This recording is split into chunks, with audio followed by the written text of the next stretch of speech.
All right, chair sees the quorum. We're going to go ahead and get started. So Representative Snow, can you get that door? Can you shut the door for me? Thank you.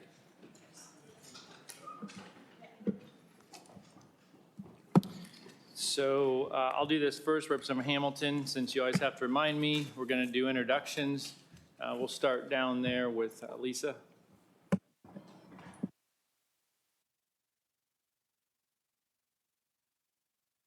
As always, thank you, Chairman. Carrie Hamilton, State Representative, House District 87. Rachel Bibler, Senate Majority Fiscal Analyst. Liz Brown, Senate District 15 up in Allen County. Liza Bartlett Sherman, Fiscal Analyst for the House Republicans. Bob Cherry, State Representative, District 53. Jessica Harmon with Legislative Services Agency.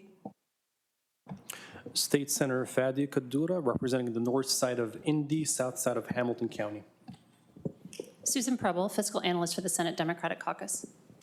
State Senator Eddie Melton, Senate District 3. Ben Tooley, Senior Fiscal Analyst for the House Republicans. Tim Brown, House District 41. Ryan Mishler, Senate District 9, North Central Indiana. Krista Ricci, Senate Fiscal Analyst, Senate Republican Caucus.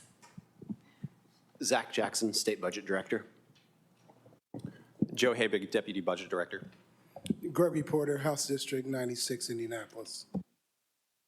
House Democrat Fiscal Analyst. All right, everybody has a copy of the minutes. Any changes to the minutes from the June meeting? Representative Porter? Thank you, Mr. Chairman. I read the minutes. The minutes, from my perspective, did not reflect the true outlay of that conversation at the end of the meeting. We was talking about the with FSSA. It reflected as though I was being obstructionist and not wanting to move forward. I wanted to take it off agenda. I still had some concerns. The minutes did not reflect that. To me, kind of whitewashed the conversation. So I will not be voting on the minutes. Anyone else? Move adopt the minutes. All right, we'll have to call the roll.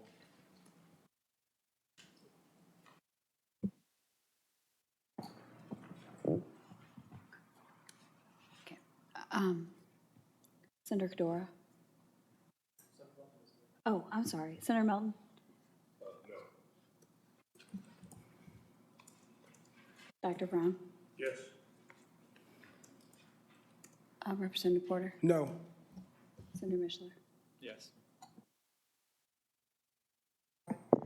And Director Jackson. Aye. All right, the minutes are adopted 3-2. So now we have the August agenda. Is there any amendments to the agenda in front of you? Proposed amendments? All right, the agenda is open for discussion.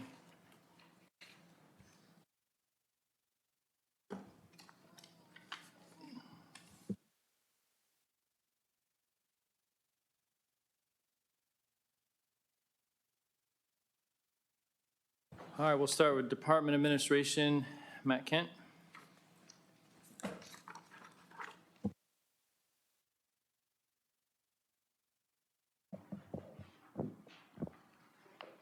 Thank you, Mr. Chairman. Good morning, members of the committee. Matt Kent, Department of Administration. I've got two projects here before you today. The first one is the Department of Administration is requesting funding to replace the roof at our McCarty Street facility. It's located on the south side of downtown Indianapolis. This facility houses the state's fleet services and operations, the state and federal surplus operations, and then also the Department of Administration has grounds crew and equipment housed there. The roof itself is 25 years old and has reached the end of its useful life. We've patched and repaired it for about as long as we can, and so it's time to the point where we can't repair it any further. The roof is 115,000 square feet, and it will be completely removed and replaced with an EPDM rubber roofing system. As we do with all of our roofs, once the old roof is off, we'll inspect the decking and the structures, supporting structures to make sure there's no further repairs that need to be made. With proper maintenance, we anticipate this roof lasting 25 years or further. Questions? Questions for Matt? All right, next one. This next request is for the Indiana War Memorial Commission. They're requesting funding to begin plaster repairs of the Shrine Room at the Indiana War Memorial Building. I believe some of you on this committee toured the Shrine Room a couple years ago, so hopefully you remember the grandness and the scope of that room and understand the challenges that this project is going to present with the kind of the scope of that room. The Shrine Room ceiling and upper walls sustained plaster damage due to the roof that was leaking above it. If you recall, we replaced that limestone roof several years ago. We've had enough time now to be confident that the roof is watertight, so we can move forward with these plaster repairs. Due to the uniqueness and the height of the room, which is over 100 feet tall in some areas, we'll be using scaffolding and then very limited harness and rappelling work to complete the work. The work itself is pretty straightforward. Once the scaffolding is up, we'll be removing damaged sections of the plaster, replacing and patching areas with new plaster, and then specialized painting to match the colors and the design of the existing ceiling pattern. Any questions? Questions for Matt? All right, thank you. Thank you.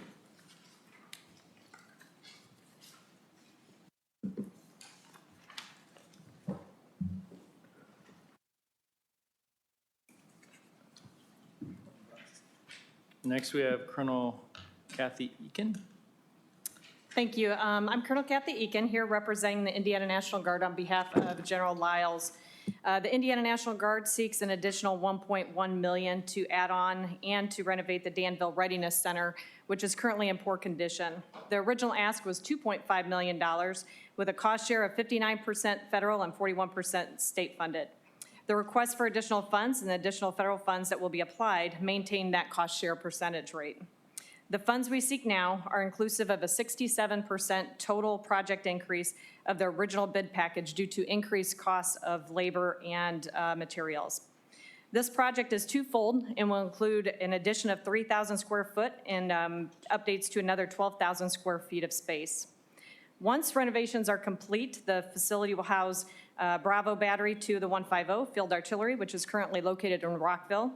The facility is 67 years old, and when constructed, it was built for an infantry unit that has since been divested of and previously restricted female soldiers, so it wasn't built to accommodate both genders.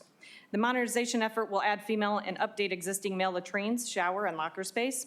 It will bring the Readiness Center into compliance with current code requirements, including an updated fire suppression system, asbestos removal, and ADA-compliant features.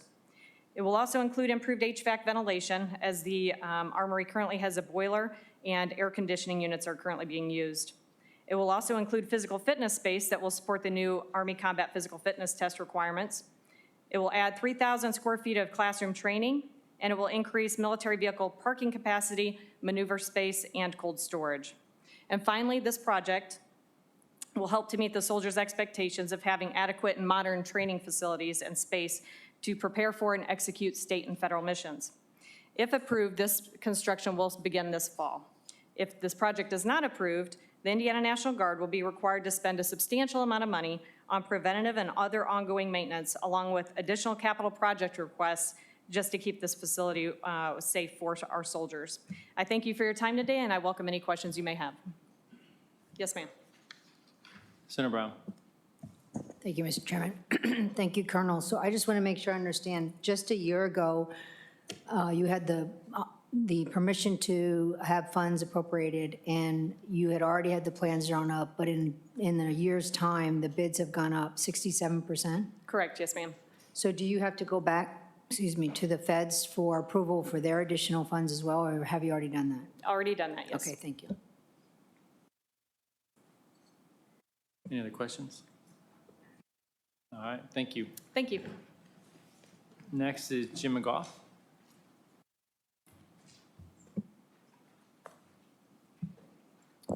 Good morning, Mr. Chairman, members of the committee.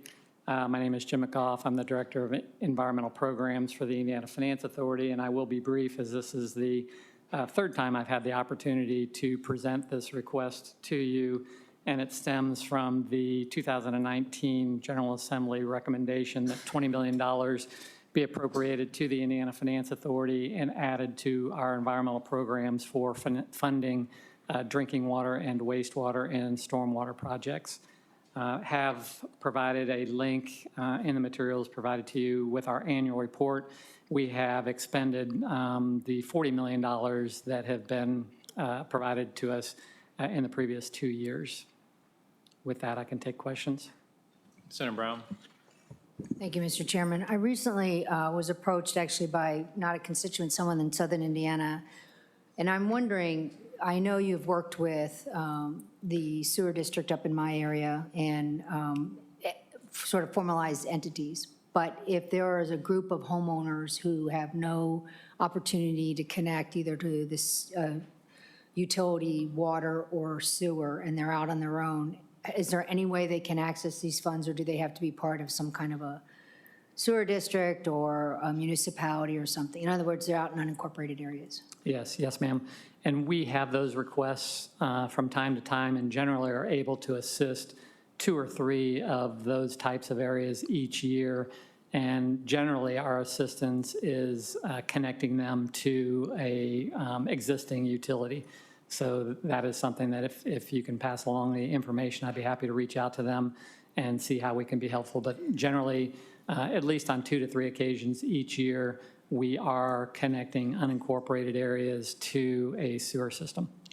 Okay, well, the problem is, and we can talk offline, the problem is, obviously up in my neck of the woods in Allen County, eventually they can connect to some sewer line. Apparently, this is an area where it is not geographically, economically feasible. So maybe you can share with me, and if that's not part of this, how are these people who, in my words, in the middle of nowhere, and they're never going to have a utility coming to them, if there's any program, whether it's in your area or somewhere else, where there's a possible relief for them? Yes. When they have failing septic, et cetera. Okay, thanks. Anyone else? All right, thank you. Next is Kirsten Haney.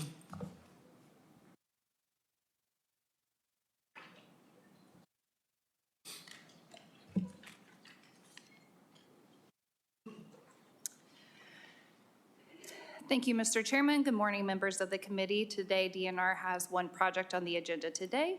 We're requesting additional state funding to update the existing PVC piping within the toboggan run at Pokagon State Park to copper piping. This project will ensure DNR is compliant with the recommended manufacturing guidelines to not utilize PVC piping in conjunction with ethylene glycol due to both structural and environmental concerns. Lack of updating the piping from PVC to copper would leave the state at risk to assume full cost of any PVC pipe failure and safety concerns. Roughly 100,000 individuals ride the Toboggan Run track annually while visiting the Pokagon State Park within Angola, Indiana of Steuben County. Any questions?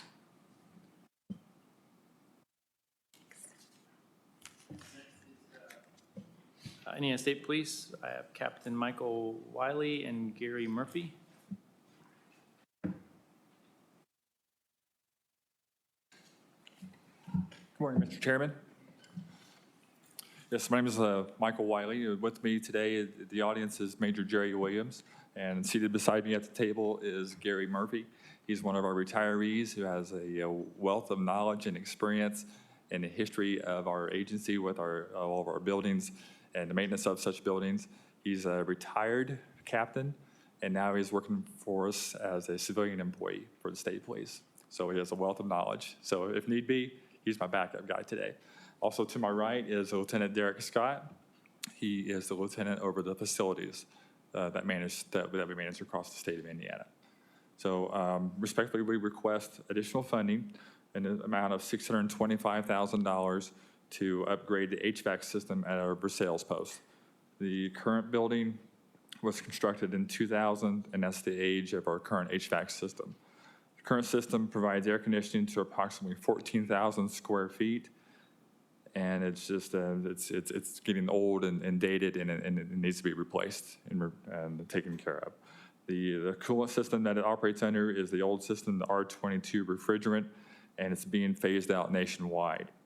The system currently goes offline due to its age, and the diagnostics and repair is extremely time-consuming. And we're requesting the funding to replace that system. questions? All right, thank you. All right, thank you. Next is Jake Oakman, White River State Park.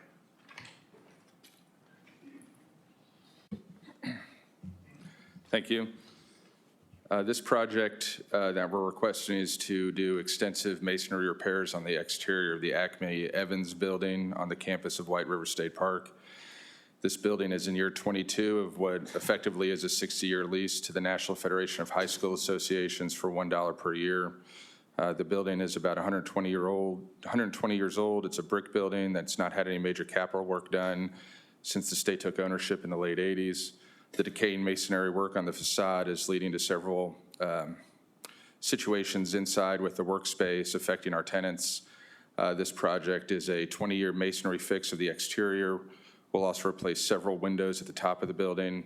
If approved, we'll be able to begin by the end of next month or the beginning of October, with the hopes of being complete by springtime. Yes, ma'am. Senator Brown. Thank you, Mr. Chairman. Is the High School Association the only tenant in this building? Yes, ma'am. And has anyone done an evaluation of the building going forward in terms of any other significant needs it's going to need for repair, remediation? No, we replaced the roof about a year ago, and then this was the next phase to fix the building So then that'll be it? for 20 years. Good, thank you.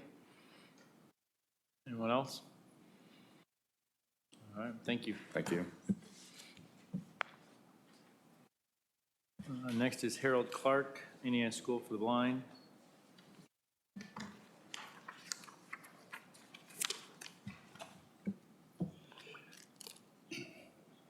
Good morning, everyone. I'm Harold Clark. Today, we'd like to talk about the Indiana School for the Blind requesting funding for the tuck pointing of the tunnel. This is a utility tunnel that runs throughout the campus. It houses a 13,000 volts electrical distribution throughout the campus. It also houses the steam supply, steam return, and domestic water. The tunnel is in disarray. You have exposed rebar and is failing, and it could crumble at any time, at which case the campus would go dead dark and quiet and film at 11. We're here to just to ask the request for the remaining balances. Was originally a $1.4 million upgrade, and we're asking for the remaining $717,689. That's all I have to say. Any questions? Questions? Senator Brown. Thank you, Mr. Chairman. So I know that your plans for the bringing the School for the Deaf and Hard of Hearing and co-locating on your property is still in the design phase, but these tunnels, I assume, will be part of the future plans regardless, right? Yeah. I mean, besides the fact that in the interim, you need this, I understand. Thank you for your question, Senator Brown. We're in the beginning phases of the co-location of the two schools. At this point in time, it appears, without further information, that the aquatic center and it looks like F building where the tower is located will be the two buildings. I'm sorry, the aquatic center, yes, and F building will be the two buildings that appear to remain. This would have been phase 4 of a tuck pointing project, which would have completed the rest of the campus, which would have included the laundry, the powerhouse, the maintenance garage, and this tunnel section. In all likelihood, this tunnel section will not remain with the co-location. However, in light of the fact that that's where all of our utilities currently pass, our power, our steam, and whatnot, it is very prudent and imperative that we take care of that structure so that we can continue to provide for the students, faculty, and staff during the interim until the co-location takes place. Well, I just want to say, obviously, I know that we have gone over bid. You're not to that point yet in many of our capital projects, but I consider this project a priority. And going forward, besides paying down debt, this would be at the top of my list. But I think in the interim, we're also having to spend a lot of money to maintain when we're not able to move forward with this co-location. So I pledge if there's anything I can do to speed up that design process, I'd be happy to help. Thank you very much. And, we certainly, as we look at, future capital projects and requests for resources, we are very much aware of the fact that, many of the buildings will be raised. So we absolutely want to be prudent and make sure we're good stewards of the state's resources and not utilizing dollars that aren't going to pay dividends for the long term. Senator Cadora. Thank you, Mr. Chair. Mr. Chair, I'm not sure if the question is more appropriate to the two gentlemen or to the Department of Administration, but is there any update on the site selection or that project? I don't recall we received an update of, I know there were the Department of Administration suggested few sites to explore. Do you mind if you give a quick update on that? Yes, the Indiana School for the Blind current site has been deemed the site for the co-location of the two schools, with the Indiana School for the Deaf joining the Indiana School for the Blind on the current location. So the current location off of College Avenue will continue to Correct. be the Yes. location. Excellent. Thank you. Thank you, Mr. Chair. Representative Porter. Thank you, Mr. Chairman. Quick question. In regards to the second half of the phase 4 tuck pointing, is that company already in place to do the tuck pointing? Or you continue to use the company that you used before? Or is this going out to bid? I don't believe they are in place at this point in time. They're not. It will go out to bid, and we have utilized, I believe, Glenroy was the name of the company we used before. yeah, we have used several companies over the last 3 phases, and I do not believe that we've used the same company with each phase. So we have not identified a contractor for that purpose yet. Okay, thank you. And I hope that we reach out to MBE, WEs, XBEs also in regards to potential doing that work of $717,000. Thank you very much. Thank you. Any other questions? All right, thank you. Thank you. Next, we have Kevin Orm, Department of Corrections.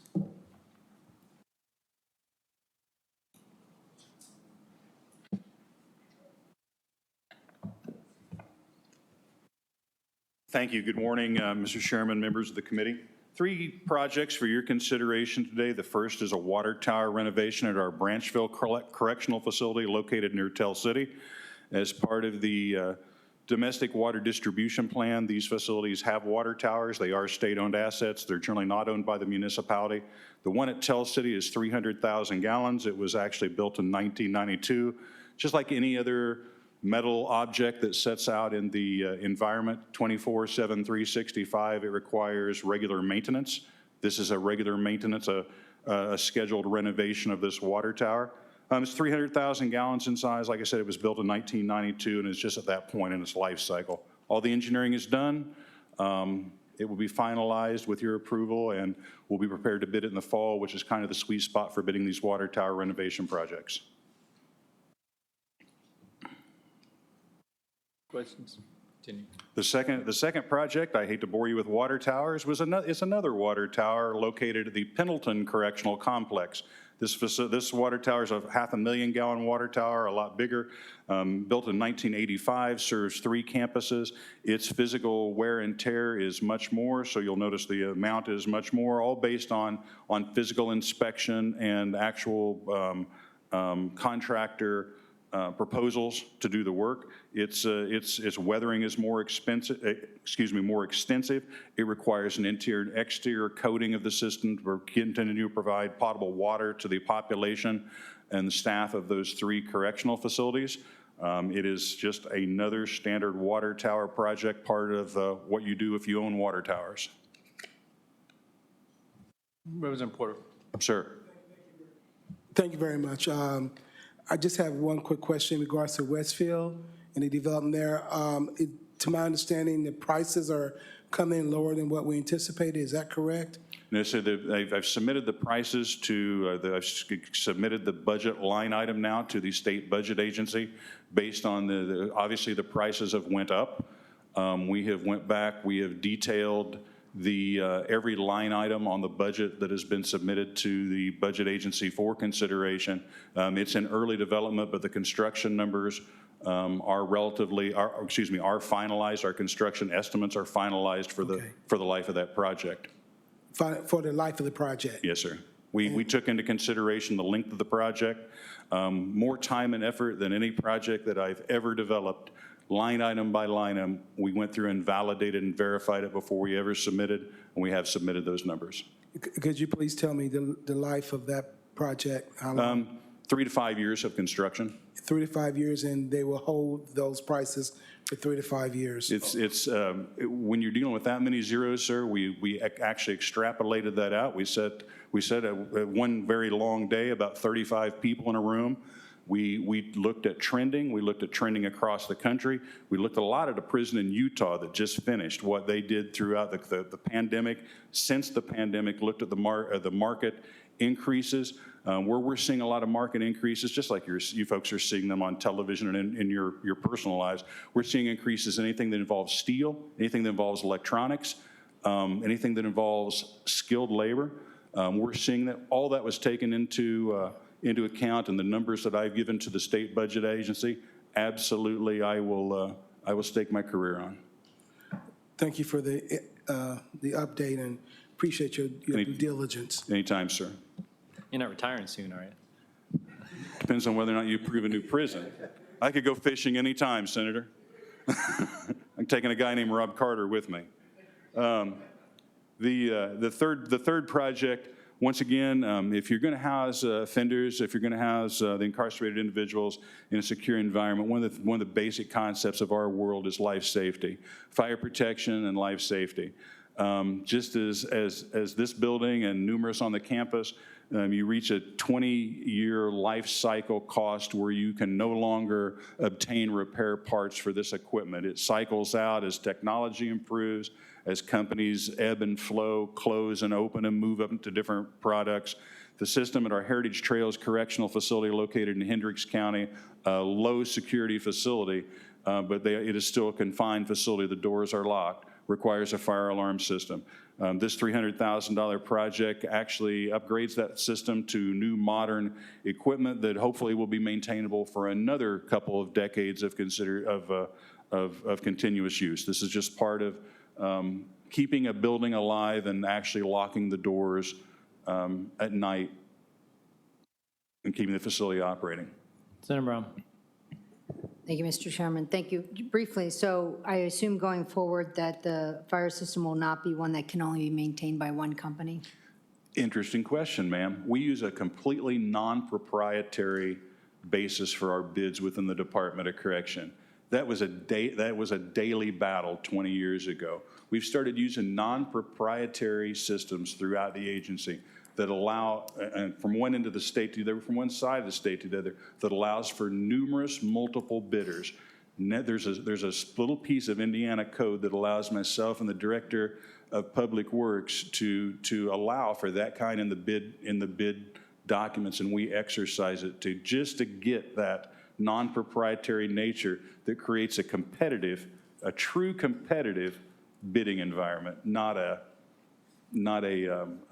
sole source bidding environment that's no good for the taxpayers. Right, that is great. I would just want to confirm that. And then with respect to this system, I'd heard recently in southern part of the state, the local entities such as yours have been warned there may be rolling blackouts. So I'm just curious, do these prisons all have backup generators, or have you seen that to be an issue anywhere? Absolutely. So we have backup generators at virtually every correctional facility in the state of Indiana above minimum security. Very few facilities do not have a full emergency backup generation plan. Atterbury Correctional Facility is a low security facility located inside the confines of Camp Atterbury, provides labor.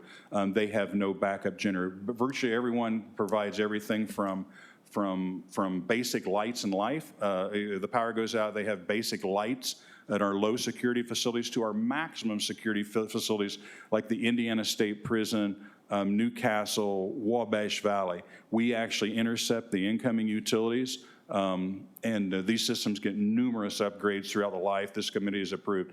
But all of those facilities, when the domestic power fails, and it does, it did Tuesday at Westville Correctional Facility, we were trying to reverse engineer 70-year-old technology at Westville after the storms went through that area. The storms were pretty dramatic. But at all facilities other than something as antiquated as Westville, they never know the power. There's about a 0.8 second delay between the commercial grid dropping out and the emergency grid bringing it up. And if everything works perfectly, no wild animals have gotten into places you can't even imagine to short something out, that they never notice. There's no glitch. There's no risk to our staff at all. My wife actually worked in one of the most secure units in the Indiana Department of Correction for a long time with some of our most dangerous offenders. And I was asked a couple of times, do you ever worry about that? Absolutely not. I mean, just the emergency lighting is one facet of that. It's just a basic design concept. If you carry the load, and I don't want my clients, I don't want my people inside to ever notice that the commercial power has dropped out. Well, I appreciate that, and that was a wicked storm, but we're having a lot more of those. So getting back to the whole capital projects, I hope that you're able to start the Westville renovation or rebuild sooner than later. I hope that I'm back to see you again in October, ma'am. Those are open discussions between now and then. We're ready for those. Thanks. Anyone else? Mr. Chair. Senator Dora? Thank you. Two quick questions. I know we're talking about capital and construction. How many of the state prisons are contracted with for-profit operators who? There's only two, sir. There's the Newcastle Correctional Facility. They contract for the operation of the prison. My group specifically is is responsible for the maintenance of the asset. We now have state employees maintaining the state assets of that facility as well as the Heritage Trails Correctional Facility. At those two facilities, the operations staffing, the incarcerated individuals, the uniformed staff, are GO staff. Thank you for that excellent answer. Second quick question, since you deal with safety and the construction and the design of facilities, I have ex-offenders in my community who would try to help them with the re-entry services into our community to be full citizens again. Some of the concerns I've heard about that the gangs in our state prisons and how sometimes it endangers other folks. I might need to reach out to DOC probably to ask more specific about that, but I want to understand what the state's role in ensuring that folks who are spending time are protected in state prisons and not being coerced into any actions by gangs within the prison and so on. I'm going to have to go back. There's a couple of different aspects of that question. I'll go back 30 years in my career to where I was an investigator, and I actually come out of those ranks many years ago. Where it's evolved to today is we have an incredible intelligence unit that works within the prisons. For instance, at the Putnamville Correctional Facility during my visit a couple weeks ago, they actually had the facility locked down, had the offenders being physically examined for new gang tattoos. So not only do we have things in, and we never had this, I mean, back in my day, if you want to know the truth, we had this thing called carbon paper and some manila folders where we would confiscate tracings off the offenders as they designed their tattoos. Now they do automated computer-based recognition of gang tattoos. Is actually turned into a science. What we started doing with copy paper and manila folders years ago is turned into an actual science with some of the best professionals that I've seen anywhere in the country operating with the Indiana Department of Correction. Deputy Director Kurt Benchheimer is a longtime friend of mine. He actually heads that unit within our agency. They would be ecstatic to give you a briefing, I'm sure, on how they do that. The other side that you talked about is preparation of returning the offenders back to society. The majority of the offenders, the majority of incarcerated individuals we have within our agency will come back to society. Not a well-known fact. I certainly wouldn't mention by name. I have an offender on my staff. I have a former offender, now a full citizen on my staff, completed all of his roles. He is actually, I've promoted him twice. He was actually referred to me from my wife's caseload working inside a prison after he worked with us as an incarcerated individual for several years. And I found myself writing a letter of recommendation to him, for him to go seek employment when he got out. It didn't take long sitting at my desk to realize if I need somebody in that position, why am I writing a letter of recommendation? We started that through. I've had the privilege of promoting him twice. I suspect one day I'll promote him to director, and he'll be sitting here delivering a project to you at one of our facilities. Where we have an opportunity at these medium security facilities like the new Westville. I don't want to turn this into a Westville discussion. But at our facilities like Westville, we have a population that's doing 8 to 10 years. We have the opportunity to actually give them the ability to read. Many of them don't have the ability to read. We have the opportunity to give them a GED that opens all kinds of doors. We have the opportunity to give them college education, skills training, actual training on how to get a job. A lot of them never had the job. So if a crusty old correctional curmudgeon like me can actually come to the point in his career to have a former incarcerated individual proudly on his staff doing work for the taxpayers every day, there's an opportunity to reintegrate most of these offenders. Some of them you will never reintegrate, but there's an opportunity with the right skill set, the right facilities, and the right frame of mind and the right agency goals to put these people back into as productive citizens. And that is our responsibility that we're charged with. They've made a believer out of me in 33 years. I appreciate it. Thank you, Mr. Chair. Thank you. Anyone else? All right, thank you. Thank you, sir. Next, Cindy Hoy, State Fair.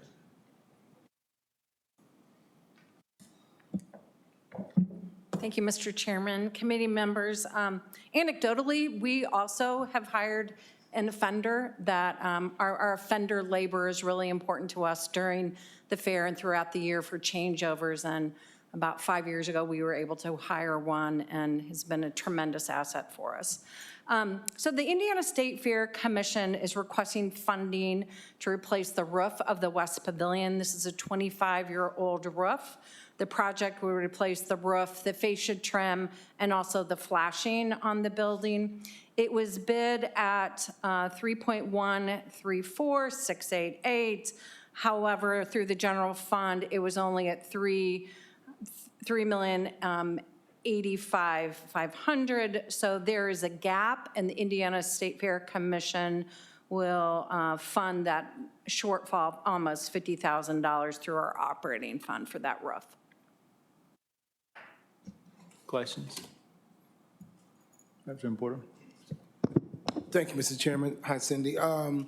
So is this, you've already bidded it out, and is it a minority company, a diverse company, or what?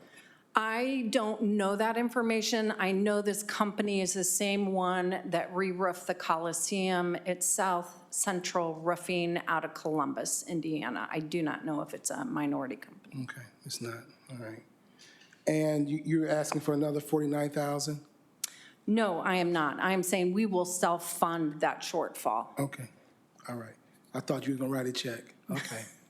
No, All right. we can cover that. Okay. So appreciate your support. Thank you very much. Thank you, Mr. Chairman, ladies and gentlemen. Any other questions? Representative Hamilton. Just a quick comment. Thank you for your leadership at the State Fair and for your support of the Nickel Plate Trail grant. Look forward to riding my bike to the fair next year along the Nickel Plate Trail. Thank you. Right, thank you. All right, thank you.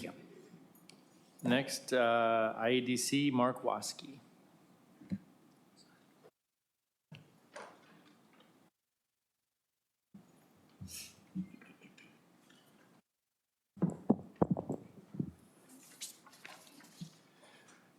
Thank you, Mr. Chairman, and good morning, members of the committee. My name is Mark Waskey, Senior Vice President for Community Affairs at the IEDC. I'm joined by our Senior Vice President for Business Development, Brock Kerr, as well. We are grateful for your consideration of our request for $100 million to provide an investment in the form of a performance-based grant to Project North Star, which will support and secure the subject company's $2.5 billion plus commitment to establish an EV battery manufacturing operation, which will create at least 1,700 jobs in St. Joseph County. This will be the second major EV cell-related commitment secured by the IEDC this year, and what we believe is indicative of the state's strong position to lead the auto industry's continued growth within the electric vehicle sector. Assuming the company proceeds in accordance with its CapEx and hiring timeline, the investment the IEDC has proposed will be provided to the company in equal installments over a 5-year period. These disbursements will only be made after the IEDC certifies that the company has met predetermined capital investment, new employment, and payroll benchmarks. In the event that the company falls short of those expectations, the amount distributed to the company in that year will be reduced accordingly. However, the company could be eligible to earn the full value of the grant if it increases capital investment, employment, and/or wages to the levels initially committed to during the term of the agreement. Thanks to the tools the General Assembly has provided the IEDC and your continued support of the state's economic development efforts, the IEDC is on pace to set unprecedented records this year. The project before you today is one of over 163 commitments the IEDC has been able to secure since January 1st. These projects constitute over $20 billion in new capital investment, with jobs paying an average wage of $30.45 an hour. For context, the average wage related to IEDC's projects are nearly 28% higher than the project average wage in 2021, and 20% higher than the current state average wage of $25.12. More notably, the IEDC has set the state's capital investment record last year when we worked with companies committing to invest over $8.7 billion throughout the entire year. Within the first 6 months of 2022, the IEDC has outpaced that record by nearly 380%. To close, I want to reiterate that the IEDC's investment is through a performance grant will be just that, based on the company's performance as measured against the commitments it has made to the state. Additionally, we are confident that this will lead to additional investment in Indiana and in the North Central region. Thanks again for your consideration. And Brock, if I missed anything, other deal points or how the locals are participating, feel free to chime in. Sure, thanks, Mark. My name is Brock Herr. I'm Senior Vice President of Business Retention, Expansion, and Attraction for the IDC. So as Mark said, oversee our business development efforts. So the team that does negotiate the deal, and so I do want to reiterate Mark's thanks to the General Assembly members for the new tools. I can just say Indiana has positioned ourselves to be much more competitive on these projects, and this project and some others are indicative of that, so thank you. Just to underscore what Mark said about the performance milestones, these are going to be specifically pegged to capital investment and construction milestones, as well as hiring and wage thresholds. As Mark said, they are certified after the fact, and so from a compliance standpoint, we feel comfortable and confident that there will be substantial assessed value, substantial wages that are generating sales tax, payroll tax, and property taxes before any state money would go out the door.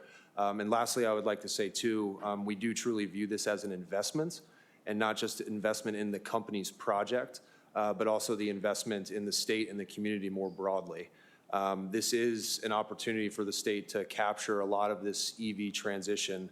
And so while these are investing into the project itself, we truly see this as investment into the community. And in that sense, I do just want to share a few stats. We use Implan, an independent third-party analysis to help inform our deal making, and we look at direct, indirect, and induced benefits. And we believe that this project for St. Joni County alone is going to have a $2.35 billion impact. For the economic growth region number 2, a $2.36 billion economic impact, and for the state of Indiana, a $2.7 billion impact. In addition to that, the industry that the company's in has a 3-to-1 jobs multiplier.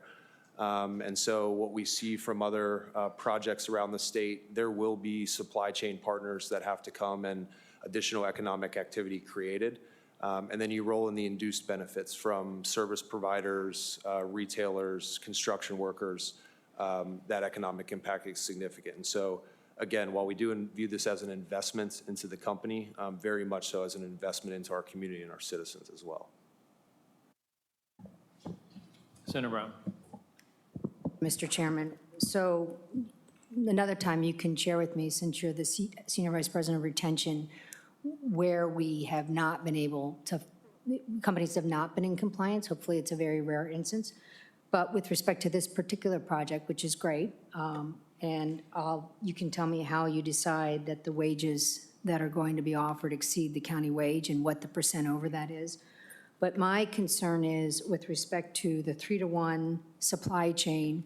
Obviously, I can see this exponentially blowing up in a good way in North Central Indiana. But as you know, you're at the epicenter of 30 and 31. And those of us in Northeast and maybe North Central Indiana have asked for the logistics chain that will follow to have the infrastructure it needs. And my concern in the past talking to INDOT is this is not 30 and 31 are not considered economic development projects, just road projects. But if you have 1,700 jobs and it's a 3-to-1 ratio, and you have all of these other supply chain type of companies around, how are they going to move their goods if you don't improve our systems? And if IEDC doesn't get involved in that and consider that part of the economic development of a community, then all these good jobs will come to a grinding halt because we'll just have tractor trailers alongside our roads waiting to move. So I would really appreciate some help with that issue. Absolutely, Senator, appreciate it. We're happy to connect with you offline. We have been discussing with a number of companies that are located along US 30 about how the planned improvements, could impact their operations and are relaying that to INDOT. But do know that INDOT's talking with them as well. But happy to connect with you after this meeting to have that conversation. That would be great, because I can't emphasize enough the sense of urgency with our current businesses that are along 30 and servicing 3031, let alone great projects like this, but that will definitely impact our system. So thank you. And Senator Brown, if I may add as well, for this project specifically, we're in actually close contact with the locals and the regional INDOT office up there, already sharing traffic count study specifically for this. And so not only broadly, but even specifically for this project, we're having meaningful conversations specifically to that point. Thank you, Senator Brown. You covered my comments as well. Representative Porter. Thank you, Mr. Chairman. A couple of my comments also. I do have a question. My research and articles I've read, they talked about 1,000 jobs, and you talk about 1,773 jobs. That's a 70% differential. So what is it? Is it 1,000 jobs that the local people are talking about if you work with the local people, or is it 1,700 jobs? That's a great question, Representative Porter, and we can't comment on where the numbers that local news outlet did receive that from. We are basing our commitment to the company on the information that was relayed directly to them to us from them. Sorry. So it would have to do with your performance, with their performance of hiring people, right? And you're only 2 miles from Michigan, right? So is that calculate $1,700 jobs from Michigan or from Indiana? It's a great question. I know. We hope and prefer that those are Indiana residential employees. I will say the General Assembly, in its wisdom a couple years ago, did make a tweak to our EDGE statute, which is our primary payroll and headcount statute, that does give us the ability to allow companies to have out-of-state employees count towards those headcount goals. And so given the proximity to the border, we do believe that there will be a healthy share of employees that come from across the border. We have, from a performance standpoint, capped, if you will, the number of those that could be eligible for state incentives. But with part of the understanding that those employees will be coming into the state, having lunch, filling up gas tanks, perhaps grocery shopping, and hopefully relocating closer to the facility. And so with those guardrails and parameters, we have built in the reality that this is on a border, but nonetheless made sure that the primary driver and engine that we're incentivizing is in fact Indiana employees. Okay. One more question, Mr. Chairman, please. Thank you. So the $100 million, that's over a 5-year period, and it can be used, and Brock, you said capital investment, wages and performance is something else. So is that what that dollars are going to be used for over a 5-year period, $100 million? Yes, a piece of it. So what else, that's a lot of money for capital investment. And what was the other, you said something else too, I'm sorry, I didn't write that down. The milestones for the construction, so the investment itself, capital investment, hiring and wages. And so if I can take a step back too on the wage piece and the hiring, our incentives are ultimately pegged to state payroll withholding that's collected. And it's a bit of a nuance, but we have tax reciprocity with the state of Michigan that basically says Indiana employees that go across the border and vice versa pay taxes in their home state. And so because of that nuance, we are able to offer this, structure to a company that's locating along the border. And so at the end of the day, the payroll taxes that the state is retaining not only on this project, but also on other employees that may live in Indiana but work in Michigan, effectively comes out to a net-net. Yeah, Representative Porter, just to clarify a little bit, The incentive provided to the company is calculated based off of the capital investment, sales tax from that, the new payroll withholdings from employees working at the facility. And like our EDGE tax credits or our other tax credit programs, that would go back to the company. They could use the credit to reduce their taxes, or in the event of EDGE, they would get a check from the state of Indiana for any excess credits over their liability. They could then use those funds for whatever operations within their organization they need to dedicate those resources to. So the ability to earn the incentive is based off of their performance in the state, and therefore the tax revenues that are generated for Indiana.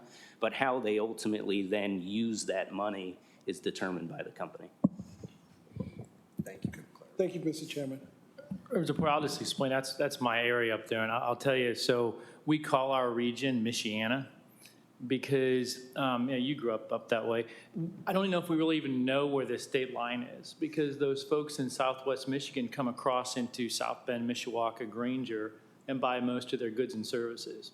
So they cross over back and forth, almost like they don't even feel like they're leaving their own state when they come to shop and things like that. So I think it's a very unique situation where the people go back and forth on a regular basis. Senator Cadora? Thank you, Mr. Chair. I have one question. Has a contract been signed or not yet? We are currently still negotiating with the company on those terms of an agreement. So the $100 million or the deal is contingent upon the approval or of the $100 million, meaning that if that $100 million is not available, there's a chance that that company might go somewhere else? That's correct. And how confident are we that they will sign a contract, assuming that the $100 million are in place? I would say we're extremely confident at this point. The due diligence process that the company goes through starts with things like site readiness, workforce availability, and one of the final steps before they make a definitive determination is what they call financial security. And that is effectively state and local incentives. And so that is why we started our approval process, went to a special session of our board committee recently for our incentives, and why the locals have similarly started a process. So we'll hear maybe feedback from you, hopefully positive news that the deal went through and all of that. God forbid if things don't work out, do you report back, does the IEDC report back to this committee or to the General Assembly that the $100 million that was reviewed is no longer needed for that project, or how does that work? So I may have to defer to my colleague Zach on the process there, but obviously we would be communicating with our partners in the state budget office. Yeah, that's right. We will functionally move these dollars over, put them in a holding account at IEDC, and they'll be allotted based upon the inking of that deal. Thank you. Thank you, Mr. Chair. Mark, did I not see that the locals just recently did the tax abatements? So the locals have already agreed to do their share? That's correct. They're in a very similar process as we are, which is obtaining that financial security. Their process, as you know, is a bit different from ours, and so they've had to take some steps. But yes, they have effectively finalized the negotiation in terms of the terms and are similarly working to get that approved and then finalized via contract. Is this going to be one of those new IDDs or not? Or is this is just before that happened, it's correct? It's an existing TIF area already. Okay. And I do just have to give credit to the new Carlisle locals, the St. Joe locals. They've done a phenomenal job getting the site ready. That was a big reason that this company was so attractive to the site. Representative Porter. Thank you, Mr. Chairman. Your question picked something with me also. So GM, or whoever we're doing this, is getting an EDGE credit, right?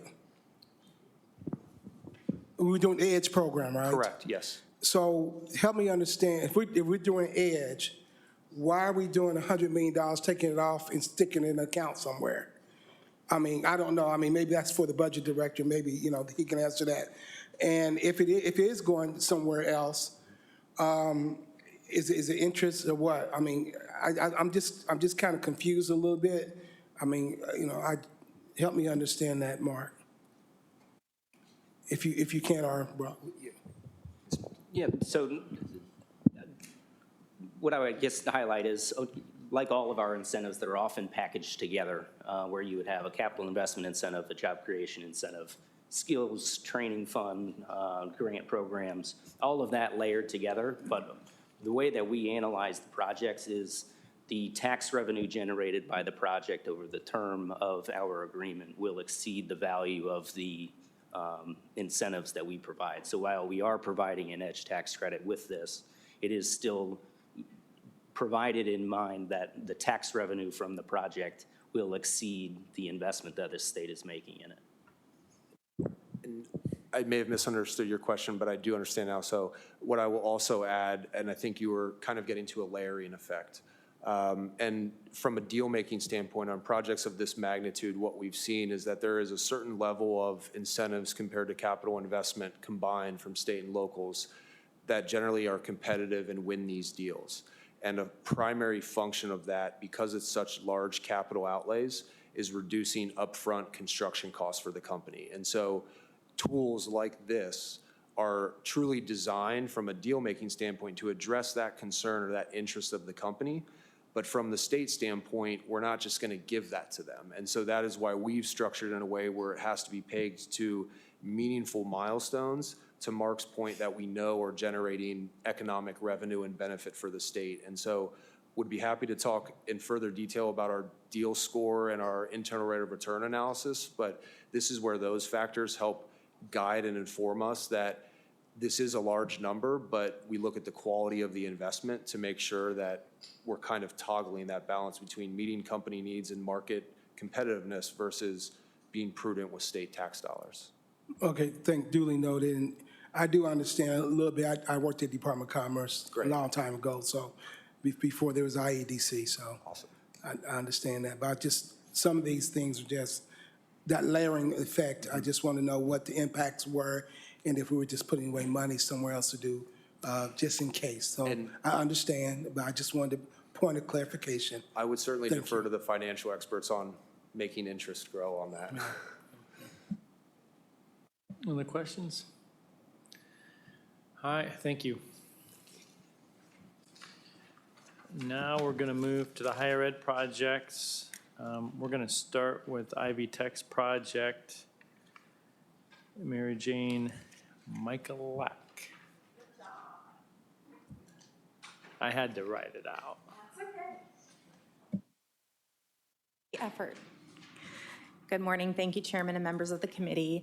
Ivy Tech is seeking approval for a $12.3 million renovation and improvement project for our Lake County campus, specifically our East Chicago building. This was our #1 priority for the 2021 budget session, but there are no state dollars that are being used for this project. We will use $5 million in gift funds, which would be the largest gift ever given to our Lake County campus and in the top 5 ever for the college from family foundations. The remaining funds are unrestricted net assets that are made possible through federal grant funds. This is not a full building renovation. The space to be renovated is about 48,000 assignable square feet. Infrastructure components of the project do affect the entire building, which is approximately 107 gross square feet. The biggest component of this project is the creation of a new technology and manufacturing center, which will include instructional and lab space for our advanced manufacturing and robotics programs. The space also currently includes the Cleveland Cliffs, which is formerly ArcelorMittal training program. The infrastructure components include lighting, windows, an additional HVAC system, improvements, water fire suppression system, electrical upgrades, overhead doors, and restrooms, which are necessary to preserve the current infrastructure and investment that's already been made in the East Chicago facility. We anticipate that there will be operational savings of about 20% in utility expenses. If approved, we would be able to complete construction by September 2023, and we have major business corporate partners who are committed to sending current employees as well as prospective employees if we are able to renovate. And that would include U.S. Steel, BP, Prax Air, and Cleveland Cliffs. According to the United Way, 15% of Lake County households live at or below the federal poverty level. An additional 22% of households are considered to be asset limited and income constrained and lack sufficient income to meet the household survival budget established based on the cost of living in the county. This data indicate that nearly 40% of households in Lake County struggle to meet their most basic needs. Income disparities have been compounded by the effects of COVID. This investment and projected student enrollment growth align with the anticipated evolution of jobs in the Lake County area due to economic development programs and opportunities. And with this project, we would be able to expand our program offerings for workforce-aligned programs, as well as increase our class sections. For example, right now we are looking at Sunday classes because we have demand for that. We anticipate enrollment increases in welding, automotive diesel, and advanced manufacturing, including machine tool, process operations, automation, and robotics as a result of this project. I would also like to note that the college builds into our construction contracts language to incentivize work with minority women and veteran businesses. Doing this on other projects, we have been able to increase our total spend with qualified vendors. Additionally, we will be piloting a new XBE mentoring program through the Indiana Construction Roundtable. An example of this type of incentive in the contract was our most recent construction in Columbus. There was an XBE spend goal of 20%, and we are currently at over 26% XBE spend for that particular project. Overall, the college has about 16.6% of our spend overall with XBE vendors. The state goal is 7% for minority, we're at 8.4. State goal for women is 5%, we're at 6.8. And the state goal for veteran-owned businesses is 3%, we are at 1.7. With that, I'd be happy to answer any questions. Questions? Senator Melton. Thank you, Mr. Chair. I just wanted to commend the work of Ivy Tech and especially the Chancellor in East Chicago and Lake County, actually, Louis Gonzalez. I've taken a tour recently to see the facility. Is definitely an older facility within Northwest Indiana, based off the need and the demand and the industries up that way, like you mentioned with U.S. Steel, Cleveland Cliffs. They're producing some very good, solid workforce with what they have now. And with the donor that's stepping up, making that commitment, I think having the state play a vital role is definitely going to be a benefit of it. So just want to commend you all and everything that you guys are doing in Lake County. Thank you. Mr. Chairman, thank you. Mary Jane, you said that you are going to expand enrollment. What's your current enrollment in these programs, the welding, et cetera, and what do you expect it to be? In these programs specifically, I don't have the enrollment numbers, but we anticipate being able to expand by about 500 students in welding. Is that annually? Yes. Yeah. 475 in automotive diesel and 750 in the machine tool, process ops, and automation and robotics. Additional, these are all additional? Yeah. And are these all coming from current employees, that the companies you listed, or will be sending them to you, or are these untrained new workers, so to speak, coming in?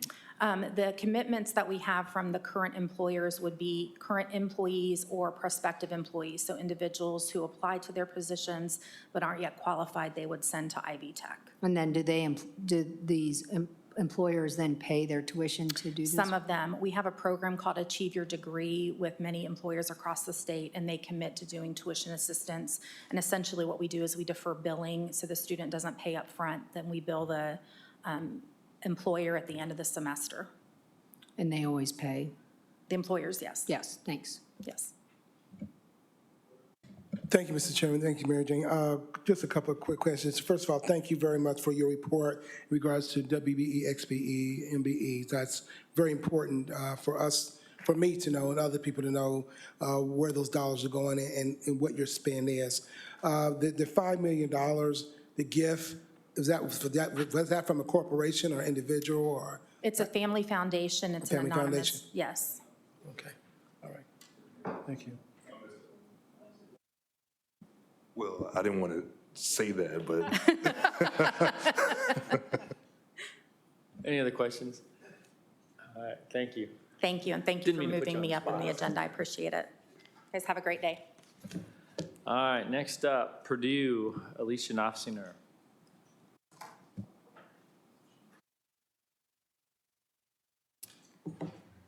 Thank you, Mr. Chairman, members of the committee. Purdue has 3 projects in front of you today. The first one on your agenda is the Mackey Arena locker room renovation. So this is for basketball arena. This is going to be an approximately 11,800 assignable square feet renovation to modernize the men's and women's locker rooms and the John Wooden Club in the arena. So the locker room renovation is a majority of that assignable square feet at 9,700. The renovations focus on updating and modernizing the layouts of the current locker rooms, the technology, as well as the finishes and furnishings. So in the locker rooms, there are multiple spaces for different purposes used by the basketball teams. They spend a majority of their time in the locker room and the lounge room, which are the smallest spaces currently.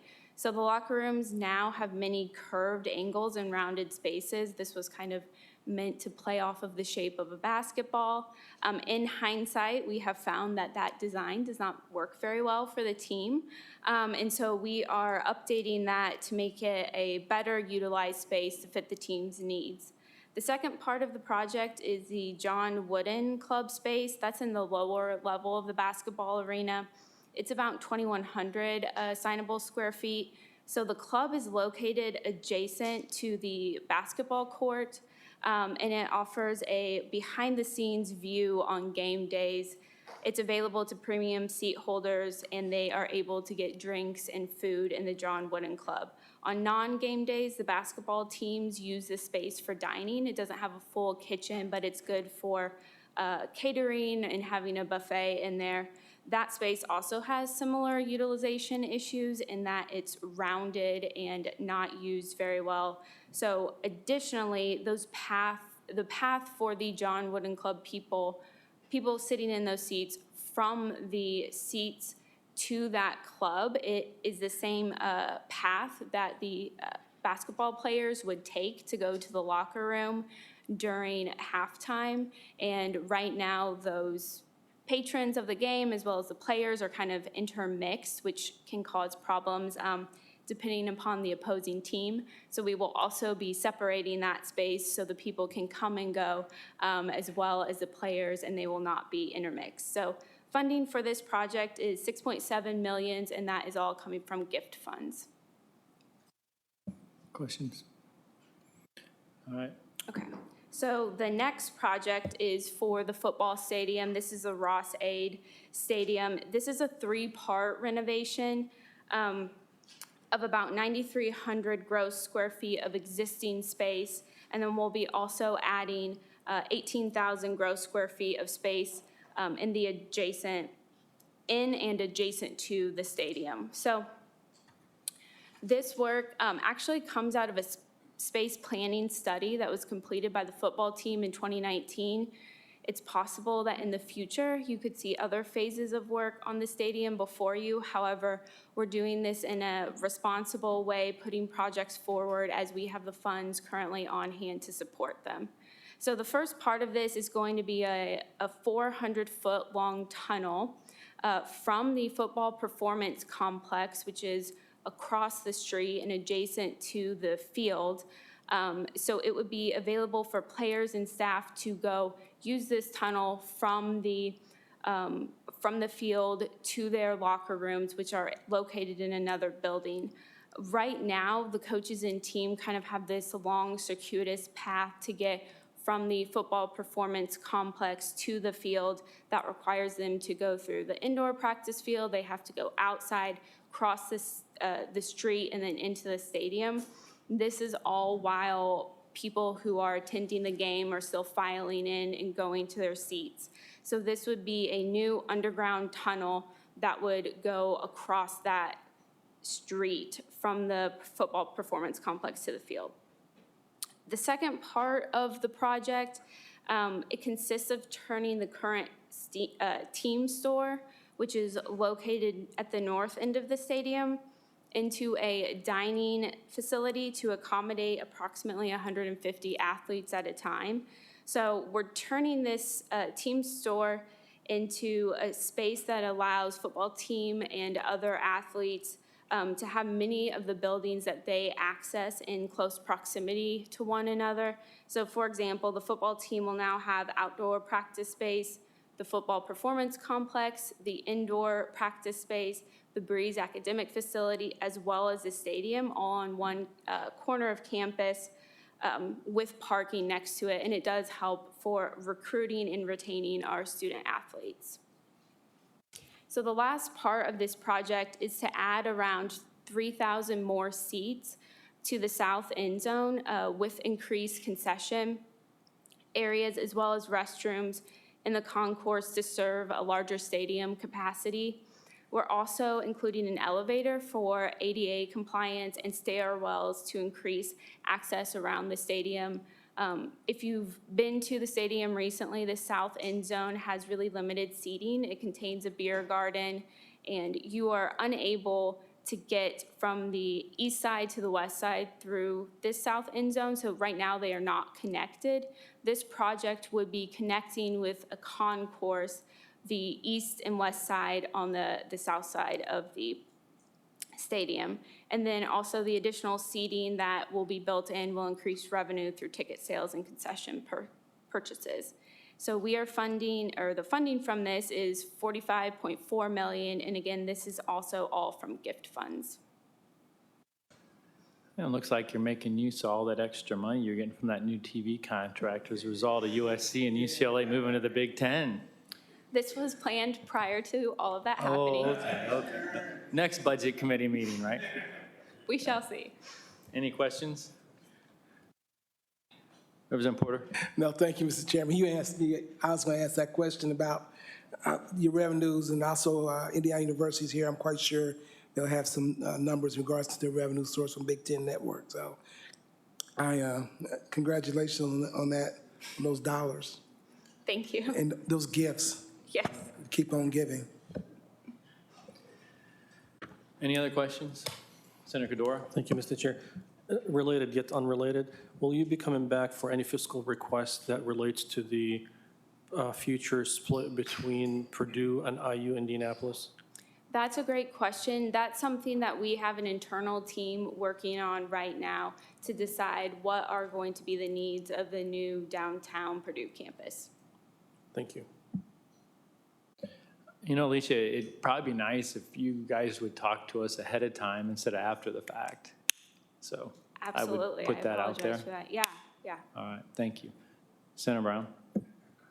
Well, along that line, since up in my district, we had IPFW, which is now Purdue Fort Wayne and IU Fort Wayne, and I would just say that would have been nice too, but also, as I recall at the time, IU was able to get their funds that helped in the split a little bit sooner than Purdue, so hopefully we'll be on the same calendar if there is a need and we're able to fund that moving forward. Thanks.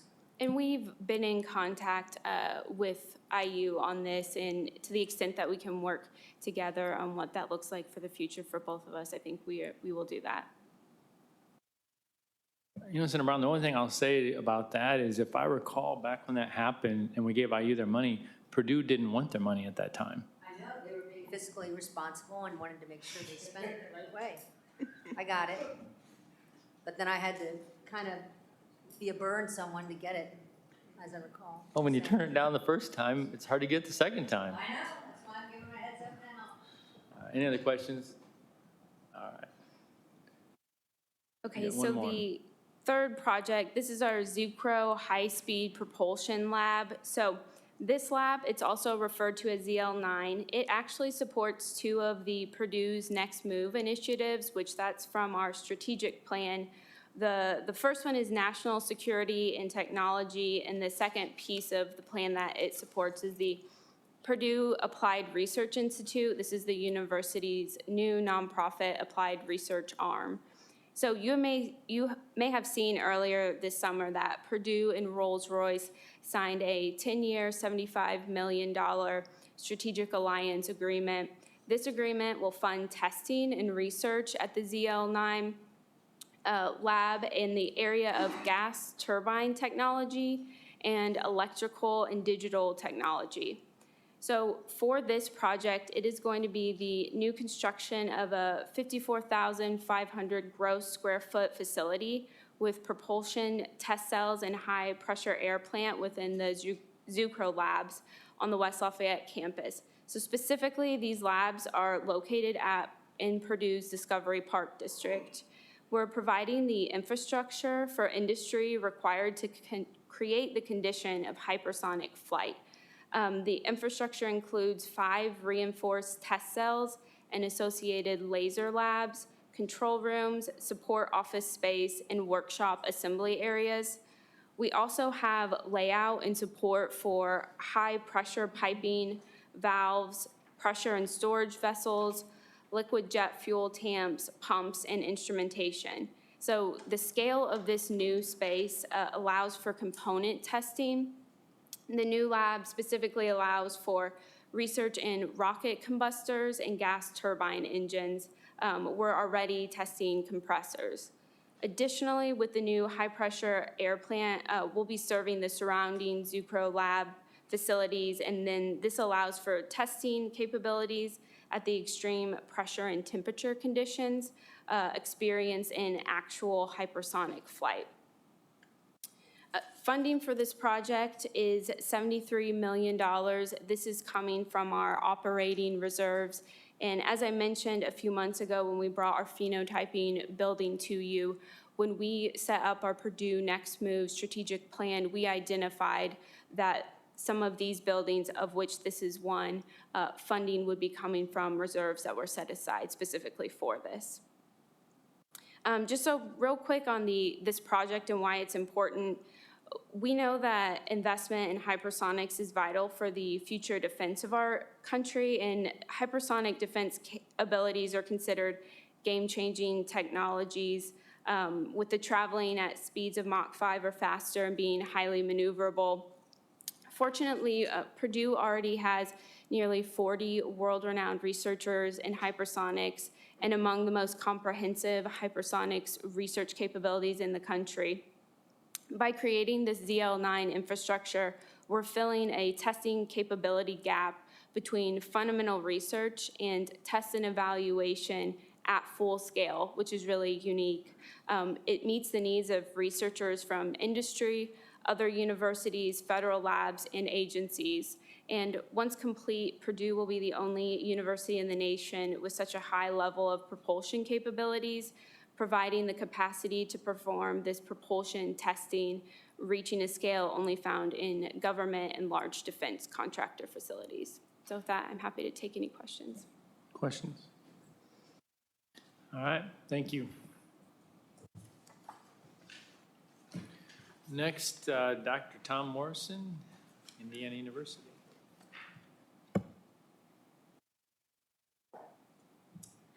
Thank you, Mr. Chairman, members of the Budget Committee. Good to be with you again. On behalf of Indiana University, I've got one project for you today. It is on our South Bend campus. This is the renovation of Parkside Hall, which was a building that has been vacant. It was formerly occupied by Purdue in programs that have been on several of our regional campuses that they have moved it to different places. And so this building was vacant. It allowed us to then seek private funding to renovate that for a nursing and health sciences center for our nursing program at IU South Bend, key provider of nurses in the local community. This building, the renovation will include a simulation center, classrooms, labs, and so it is an $8.2 million project, just over 20,000 square feet, but I would also advise that of that $8.2 million, a little over $2 million of that is equipment that's related to the simulation center. Funding is from a private grant, and then as well, $2 million of operating reserves for the equipment, and then we had $600,000 identified from R&R for this building anyways, and we're putting that money into this project at this time. Be happy to answer any questions regarding the program and the building renovation. Tom, I'm on that advisory board up there, and I actually toured that building with Chancellor Elrod, so thank you for doing that. Any other questions, Senator Melton? Thank you, Mr. Chair. Definitely support what you guys are bringing forth today. So my questions are more general and other topics, since I have your attention. I've received several calls from students in my district with Indiana University Northwest, just to look at the traffic on Broadway. There's been several incidents and issues in terms of students trying to get from the new building to the campus. So I'm not sure if there's been any conversations with NDOT or anyone to figure out, could there be an island in the middle or something that causes more safe passage there? No, thank you, Senator Melton. That is an issue that the campus and the university, we have identified as an issue of getting safe passage of students across Broadway. Broadway at that location is a state highway, and so it takes some cooperation between not only the university, but the city of Gary and the state. And I know all three are talking about that, and one of the things I think they're looking at is some safe landing islands in the middle of the street that'll, allow people to cross, have a safe landing, because it's 4 lanes through there. And Right. trying to navigate that, even at the lights, that there's a crosswalk on the other side of the building, it can be challenging. Great, thanks. And it's an opportunity to let us sit down and talk with you and kind of a little bit more on that. Yeah. Thanks. Senator Brown? Thank you, Mr. Chairman. Is this renovation going to increase enrollment in the nursing? We hope so. Okay, great. So that is a priority of our nursing programs across the state. We have nursing programs in each one of our campuses, and growing the number of nurses is a priority, or nursing students, I should say. And since we're going off topic, I'm just going to lead. So how is what is the status of the expansion of the IU Medical School here? In terms of the project here in Indianapolis, we are probably about to break ground on that within the next 30 days at the site at 16th and Senate. And that, as you know, is part of a much larger development that involves the new hospital complex there, as well as clinical site as well. We will be the first piece of that probably completed. Our piece with the medical school is probably will be opening for first student in early 2025 or late 2024, and so going well. Great. And are you expanding the medical school? This is just new facilities, right? No additional applicant. If there is going to be growth, right now we have the largest medical school in the country. I think Right. you know that, and so we're not earmarking that necessarily, particularly for growth in the number of students, but we are looking at growth in research. And so the building that we're building at 16th and Senate will have 3 floors to it that are earmarked for new research facilities. They are being built as shell, and then the research, what those become, I'll be back to you with a different project in the future. That's great. And I know this is a little bit off, but I know in Fort Wayne, they've just expanded, funded by the hospitals, new residency programs. And if you see that across the street, because obviously all your medical schools, as in Fort Wayne, et cetera, are all affiliated with hospital systems, if you share that with us, because we have been behind in adding those residency programs, and that's one of the reasons we have a shortage. So anything like that, it's always helpful to know that. Absolutely. The growth in the residency programs, and I know that's been supported over time by Dr. Brown, that is something that is a priority for us. And you're right, those are all linked to local hospital systems that's critical around the state. And so we do look for growth there. And that has been part of our strategy across the state to beef up the enrollment locally, whereas back in time, everybody cycled through Indianapolis first, and now they have the ability to be in those local communities for their entire stay. And so we're seeing success with that as well. Senator Kadora. Thank you, Mr. Chair. Thank you for your presentation. I want to tag along the thoughts of Senator Brown. We have the largest medical school in the nation. Yeah, I think during the special session, we learned that 30-plus counties don't even have OBGYNs. We rank in the bottom 10 nationwide on healthcare metrics, several critical public health and healthcare metrics. So while I'm very supportive of expanding construction and programs, in your view, what can the university do strategically to help us address this issue? of having a shortage of healthcare professionals across the board, including in the space of mental health. So is there any strategy to retain physicians and help in rural communities? And so we'd love to get your thoughts on that. I'll speak generally. The university, certainly we've been talking about the School of Medicine and its role across the state, but also we've been talking a little bit about the School of Nursing and the need for nurses across the state and how we see that as a priority in each one of our campuses. The other thing that rounds that out is our commitment to the schools of public health. And so we have schools of public health both here in Indianapolis and in Bloomington. You'll find that in perhaps states our size, for one university to have two schools of public health, that is unique in a good way. And so we see that as a role of public university to assist in that regard and for all the things that you mentioned. I appreciate that. I don't think that it's just one institution's responsibility to deal with this issue. I'm just very concerned that we have the largest medical school in the nation, yet we can't retain healthcare professionals in this state. And that's very concerning to me. Again, just to reiterate, largest medical school, and we have healthcare deserts in over 30-plus counties in the state.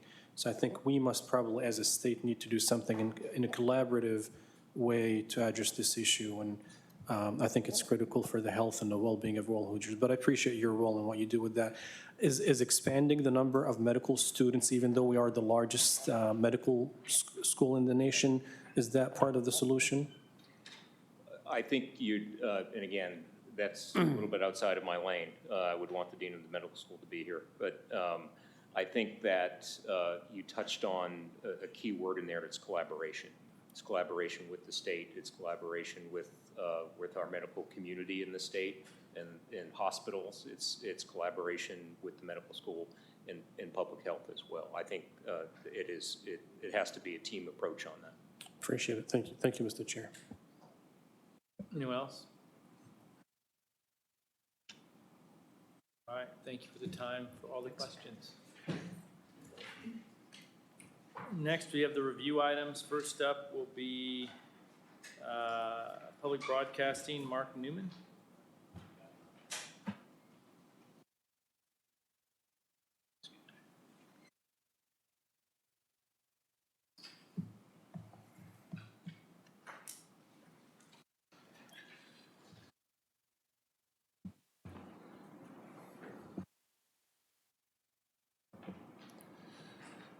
Mr. Chairman, members of the committee, Mark Newman representing Indiana Public Broadcasting Stations, Brian Murphy, Chief of Staff for Secretary of Education, Dr. Katie Jenner was scheduled to be here with me this morning, but had to remain in Evansville for DOE business, and he sends his regards. I appreciate the opportunity to join you today and for your continued support of the services IPBS stations provide Hoosiers. Public broadcasting has enjoyed a productive working relationship over the years with DOE built on trust and cooperation. We take immense pride in the public service partnership we maintain with them and our collective efforts to educate and enrich Hoosier lives. We at IPBS are committed to enhancing the education of K-12 students, preschoolers, and adult learners across our state, as well as to providing life-saving public safety communication capabilities and advancing civic leadership. We are dedicated to local content and programming that reflects the richness of the Indiana communities we serve. Before the pandemic, our educational focus was on early childhood development, ensuring that students and teachers had access to free PBS learning media, and that young adults were being helped to stay on the path toward a high school diploma through our American Graduate Initiative. During the pandemic, we coordinated with DOE to dedicate large portions of broadcast time across our channels to air grade-specific, curriculum-aligned programming. Plus, we stood up datacasting, a service to bridge the digital divide that delivers classroom assignments to student computer devices over television airwaves. Even though the pandemic has subsided, we've continued to do all the above, remaining to our education mandate of lifelong learning for all. With our work in education, public safety, and civic leadership as the backdrop, the current budget bill calls for $3.6 million to be distributed through the Department of Education in fiscal year 2023 to our 9 public radio and 8 public television stations.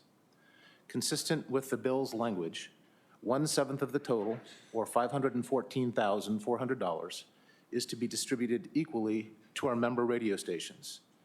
$3,085,600 is designated for our television stations.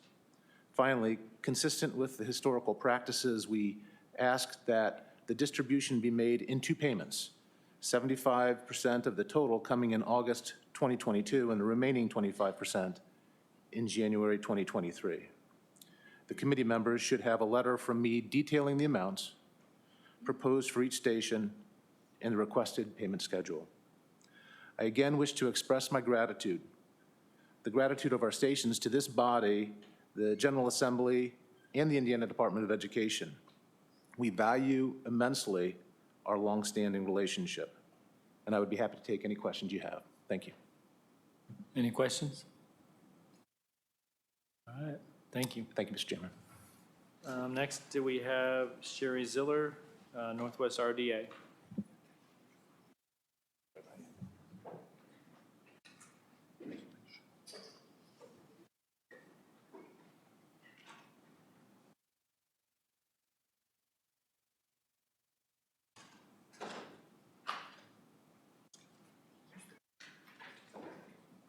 Okay, great. Thank you, Mr. Chair. Good afternoon, members of the committee. I am Sherry Ziller. I'm the president and CEO of the Northwest Indiana Regional Development Authority. With me here today is Aaron Kowalski. He is the Senior Associate and Planner with MKSK. They are a urban planning firm based here in Indianapolis. And before I turn the floor over to him, he's going to give you a brief update on the transit development districts, and he'll go through the process in which they were created. I'd also like to give you a quick overview of the agenda, which is the next slide here. Would you help me with that?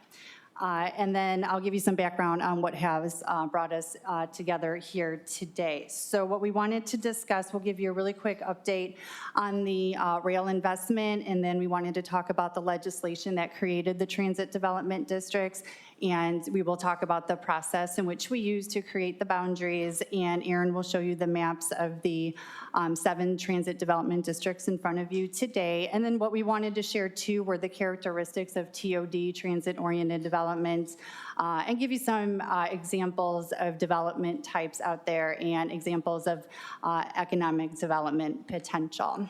So next slide here. This is the rail update. So as you know, a $1.5 billion expansion of commuter rail is currently underway in Northwest Indiana. Both projects are currently under construction. So we have the Westlake Corridor, and then we have the South Shoreline double track. So the Westlake Corridor, it's a 9-mile extension to Dyer, Indiana from Hammond, Indiana. This is actually the first extension of commuter rail in Northwest Indiana in over 100 years.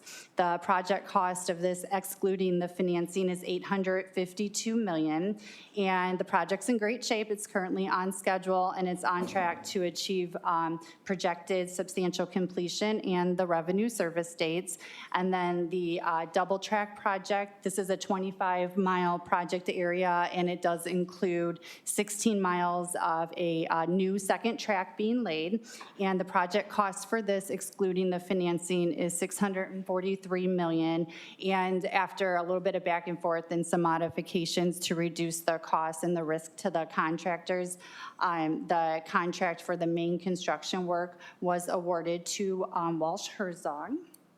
And then the next slide here. So here I would say in order to maximize the return on investment, the Indiana General Assembly passed legislation instructing the Northwest Indiana RDA to create transit development districts, or TDDs is what we call them, to around each station on the existing line and around each proposed station on the new Westlake Corridor line. And these transit development districts, they'll function very similar to a TIF district, and they're going to provide provide the incremental tax dollars to the Northwest Indiana RDA to fund the infrastructure improvements and then also the development incentives near the stations. And then just towards the bottom of the screen, specifically the TDD areas, they're going to capture the incremental property tax and the local income tax revenue to incentivize development and to support local development. The legislation does allow for the tax increment district to be up to 1/2 square mile, which you'll see today,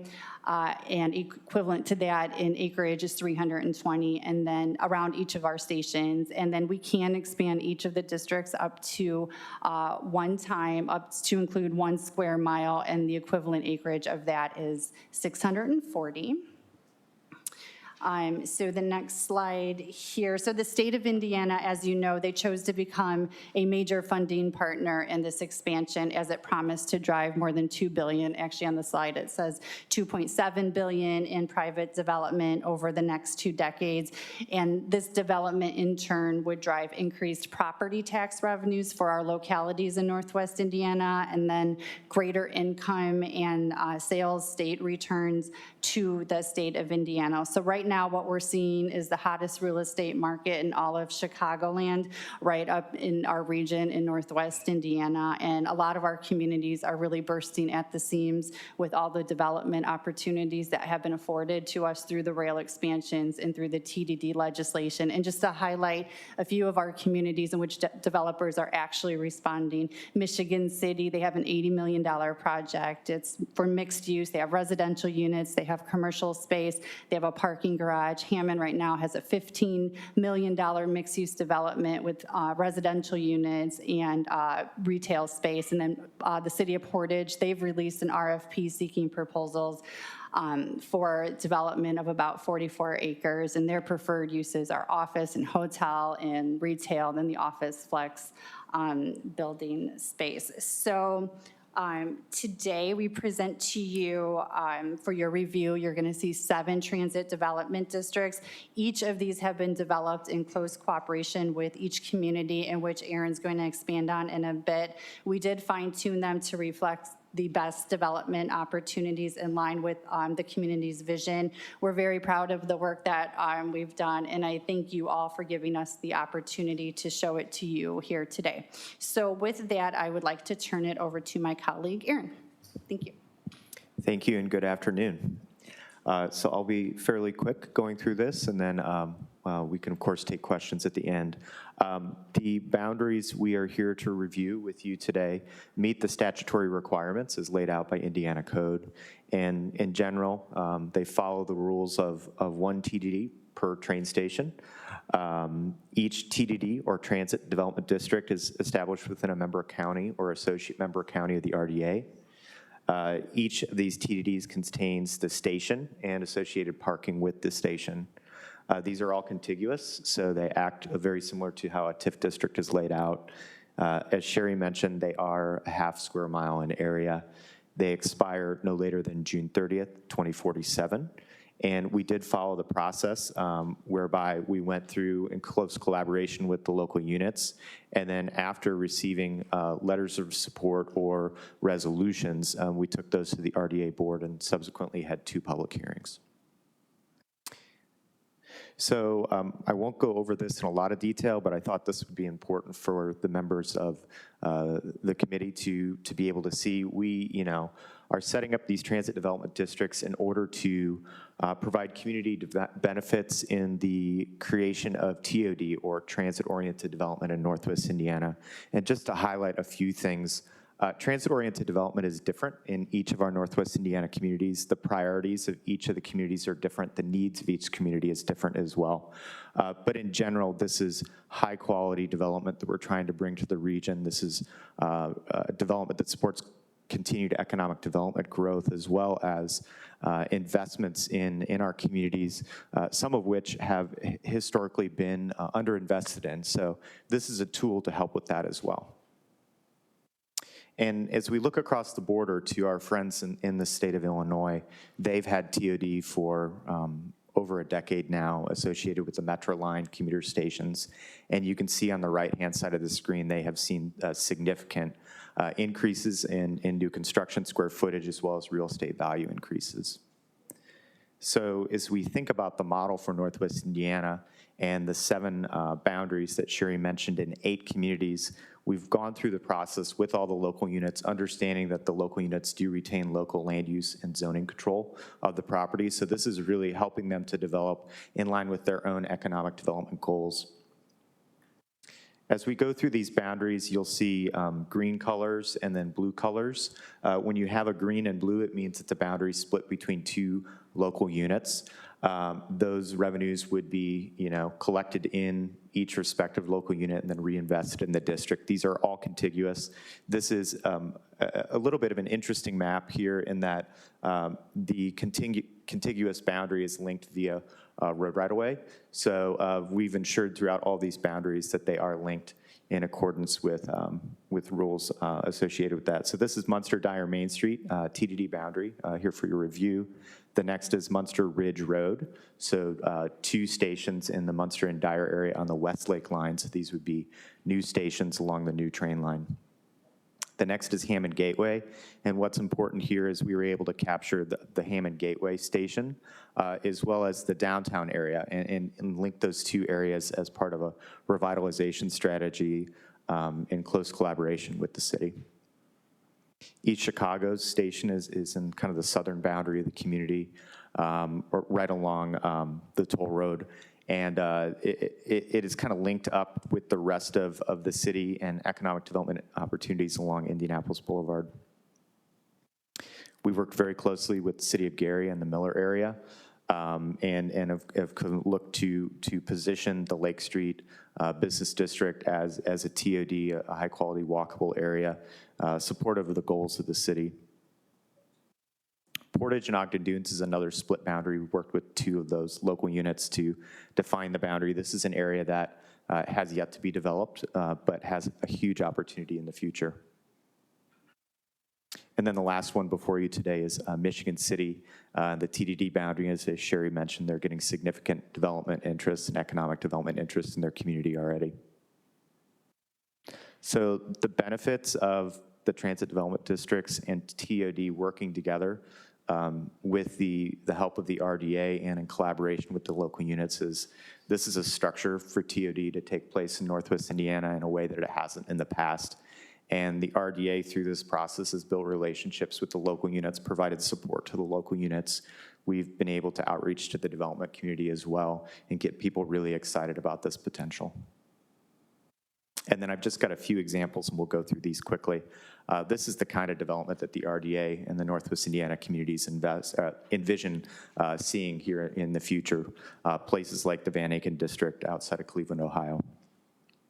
And then through this process, we have put together for the local units an understanding of what kind of development they might be able to see. And this is an example, but in the appendix, we actually have those examples that we've done for each of the local units, and we've done it in kind of a low, medium, highway, and then subsequently work to help the communities understand what character development could go along with that.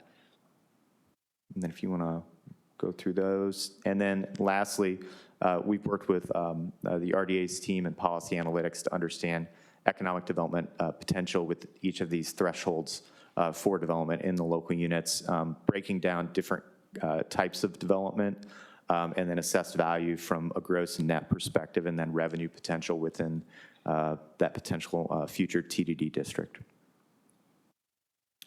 With that, I think we'd take questions. Any questions? Senator Melton?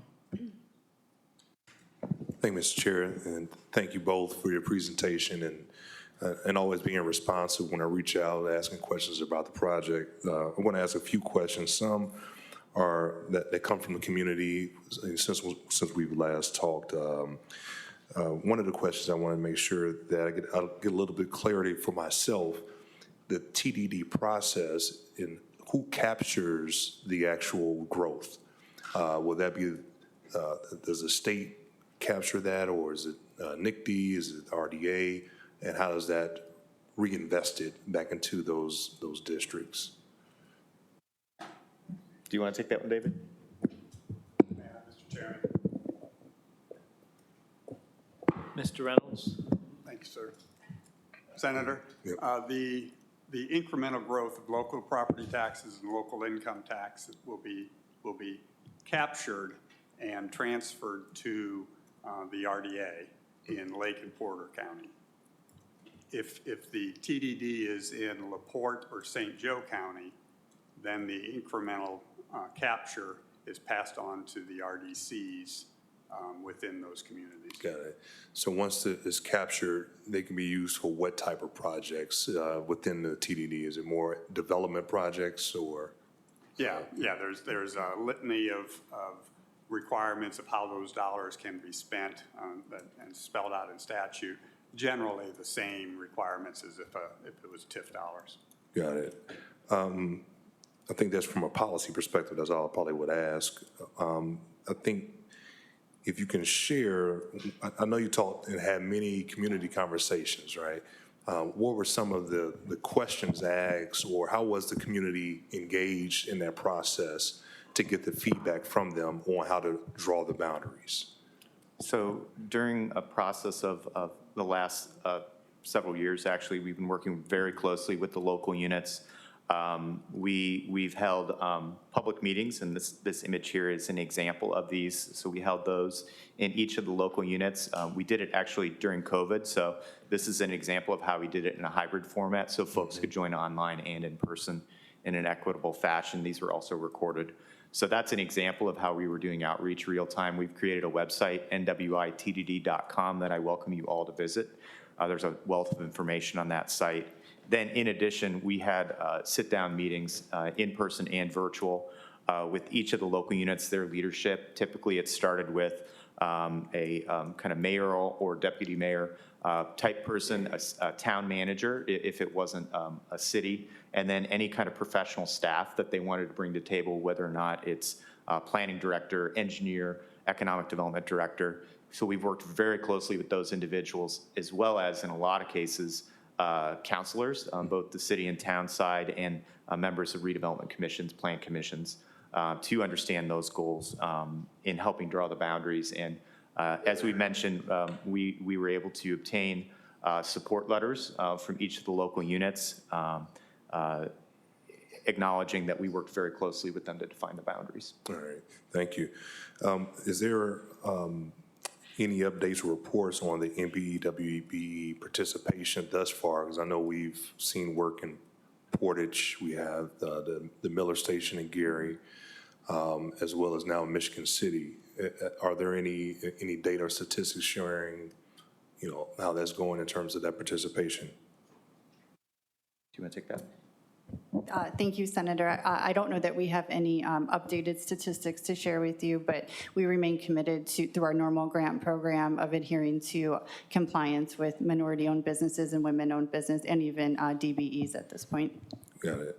The only thing I would add to that, Senator Melton, is we had developer summits through this process where we invited a number of different developers, and as part of that process, we work closely with the local units to include both local and national level and regional level developers, some of who do a lot of work in diverse communities and specialize in different kinds of projects that are beneficial in an equitable fashion. Yeah, and I think one of the main reasons why I bring it up is with the line 25 miles long, especially with Hammond, East Chicago, and Gary, this is a significant minority population, and this is a once-in-a-lifetime opportunity to engage communities to help build a massive project.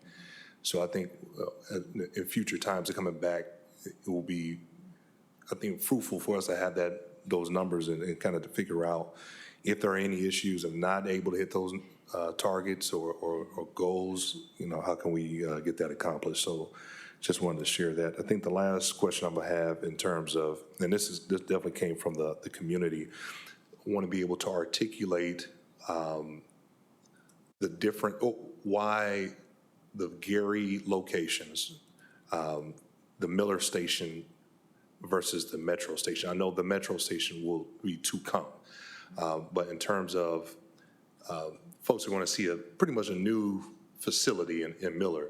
And we all know that Gary's metro station is very dilapidated. It's not an ADA compliance. There's a lot of structural issues there. I think that we need to locally as well as in this opportunity figure out how to address. So how do you communicate to the public to say, okay, this is why we may not be developing a metro versus this is why we are developing a new station in Miller? We've worked very closely with Mayor Prince's administration on that exact issue.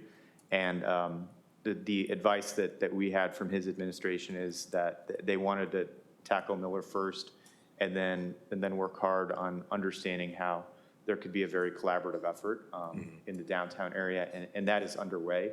We are in close collaboration with City of Gary staff as well as administration in that regard, and to help set a broad vision and an exciting vision for that downtown. As you know, the Gary Downtown Station is a little bit unique in that it is owned by the City of Gary.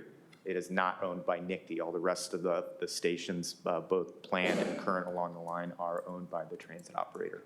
Got it. I'd like to add one more point to that as well, Senator. The actual double track project that you referenced, the 26 mile project, actually ends just west of Gary Miller, because it west of that spot, the track is already double track all the way into Chicago. So the reason that Gary Miller, at least on the rail project side, is getting the station is because they're within that project. That's where the actual doubling of the tracks takes place. And that's where that project terminates. Got it. It goes as far as South Bend to pick up there, but then it terminates at Gary Miller. Now the TDDs, the legislation speaks to all of the rail stations across both lines. And as Aaron spoke, I mean, yes, we're in conversations with Gary Metro and very focused on developing a TDD there as well. Got it. Last one, Mr. Chair. In the future, let's just say every district is blossoming and blooming and development is taking place. Will there possibly be a need to revisit legislatively those boundaries? Let's just say if there's growth that's abundant. The statute currently allows for one expansion of each district up to 1 square mile. So to the extent that the General Assembly would be interested in doing something beyond that, then that's certainly within the purview of the General Assembly. But so there is something that triggers that. There's one expansion that is allowed. There's no time frame around it. So as communities, I mean, we have some communities, Michigan City, I mean, they're chomping at the butt, or at the bit to expand their TDD. But we had to do the first one at a half square mile, and they're gonna be ready and wanting us to go to that expansion. Got it. And other communities may not be there quite yet. All right, thank you. David, if I recall, the money captured in a TDD has to be invested in that community, correct? That is so you correct. can't generate all the revenue in one community and then reinvest it in another. Yeah. So it has to stay within that community. That's correct. When you were talking, I kind of gathered that might have been a concern that I was kind of trying to pull out of that. Well, it's still Gary. The Miller and Gary Metro is still Gary.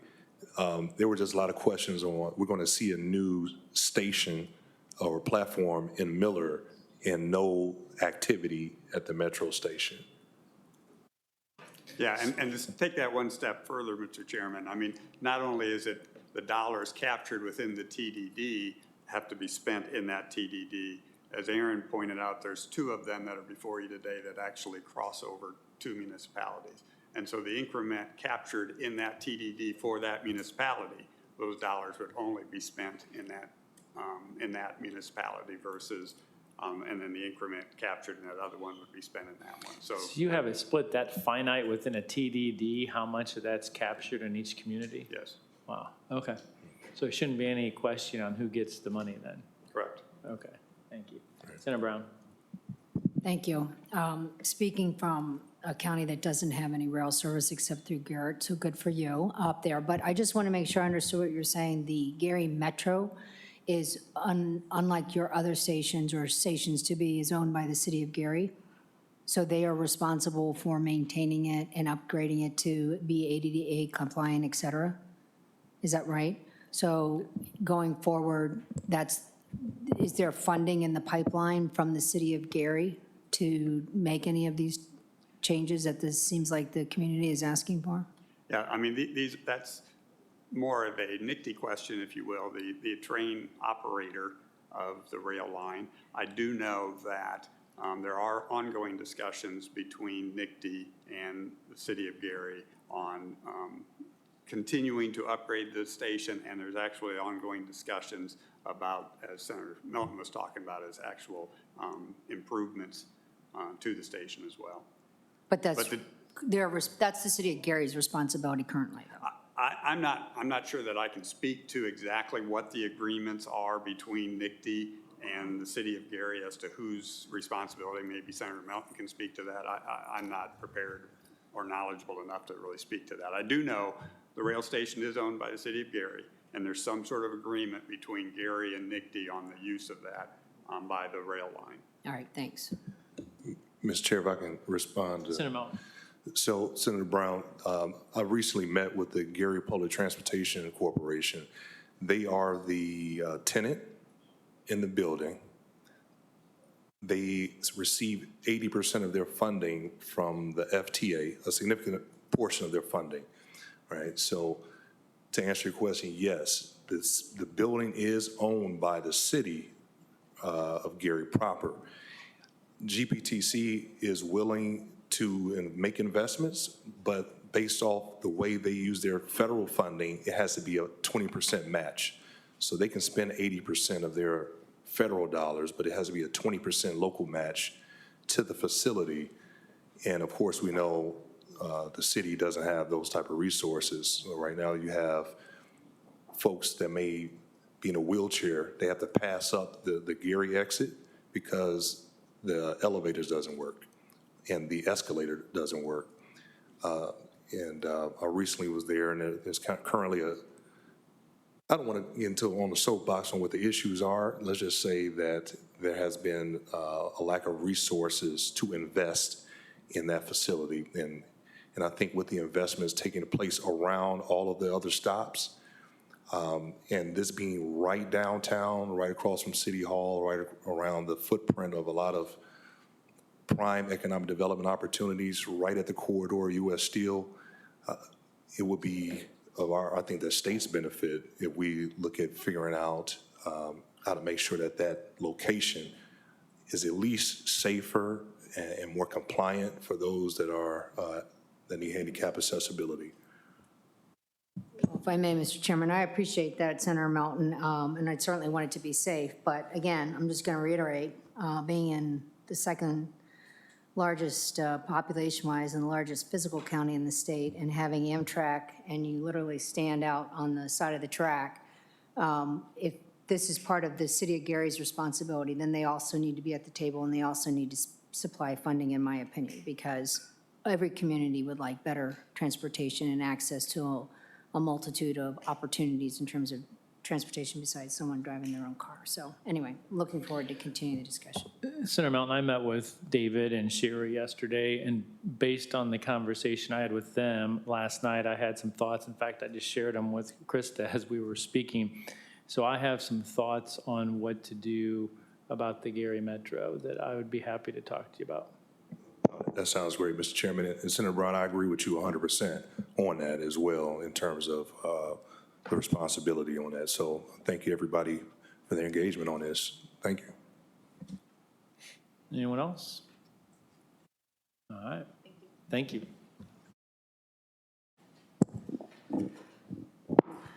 Next, we have Allison Taylor, FSSA.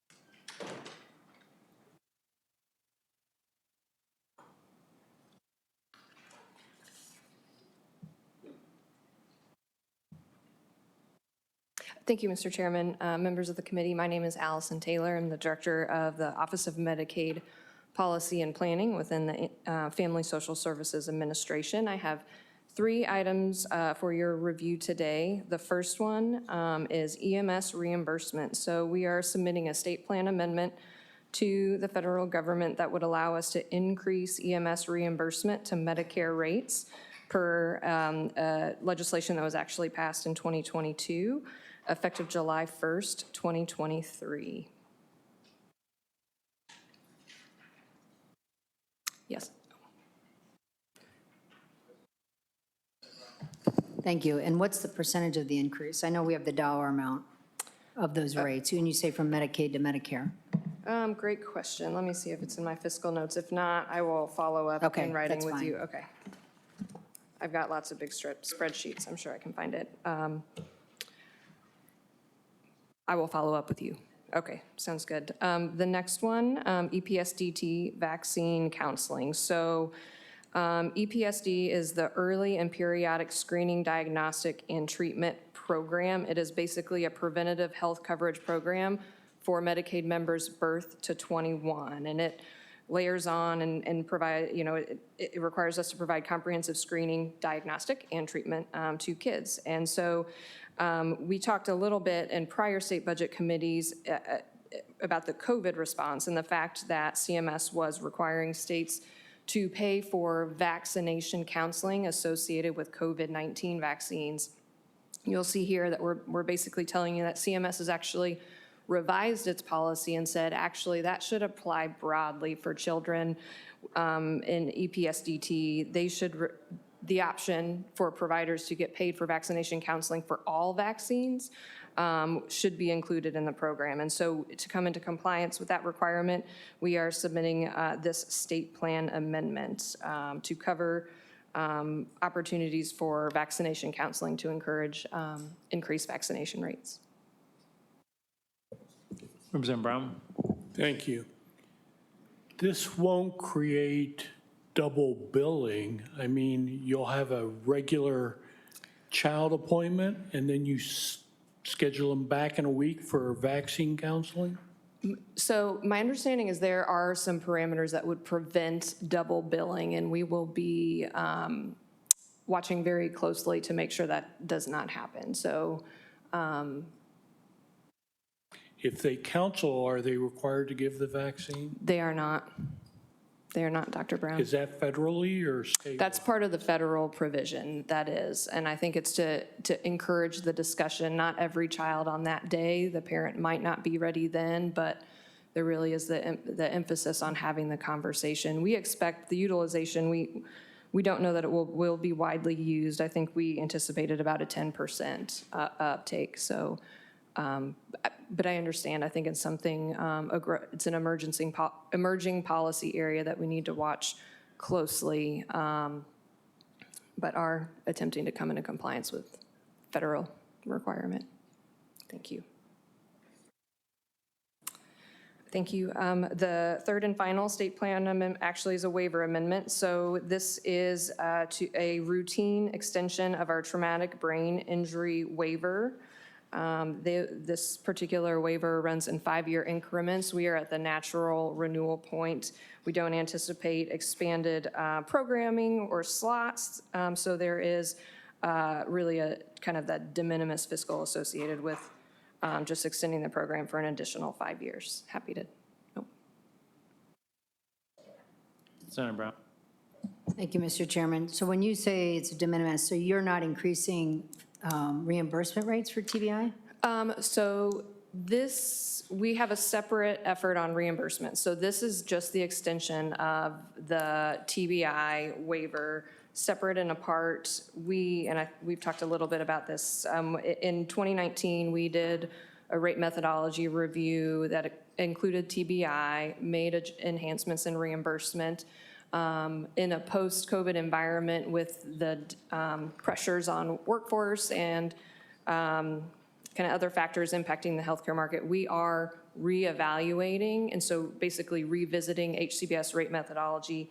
TBI will be included, and so you can anticipate a separate effort on investments in TBI when it comes to reimbursement rates. So the waiver itself anticipates status quo, renewing the waiver, but we are separately, starting next month, reviewing HCBS rates. TBI will be a part of that, so we may anticipate future investments there and potentially increased rates. If that makes sense. It does make sense, and I appreciate that. So I would like to see increase, as you know, in the last budget cycle, you didn't increase the A&D and the TBI provider reimbursement rates.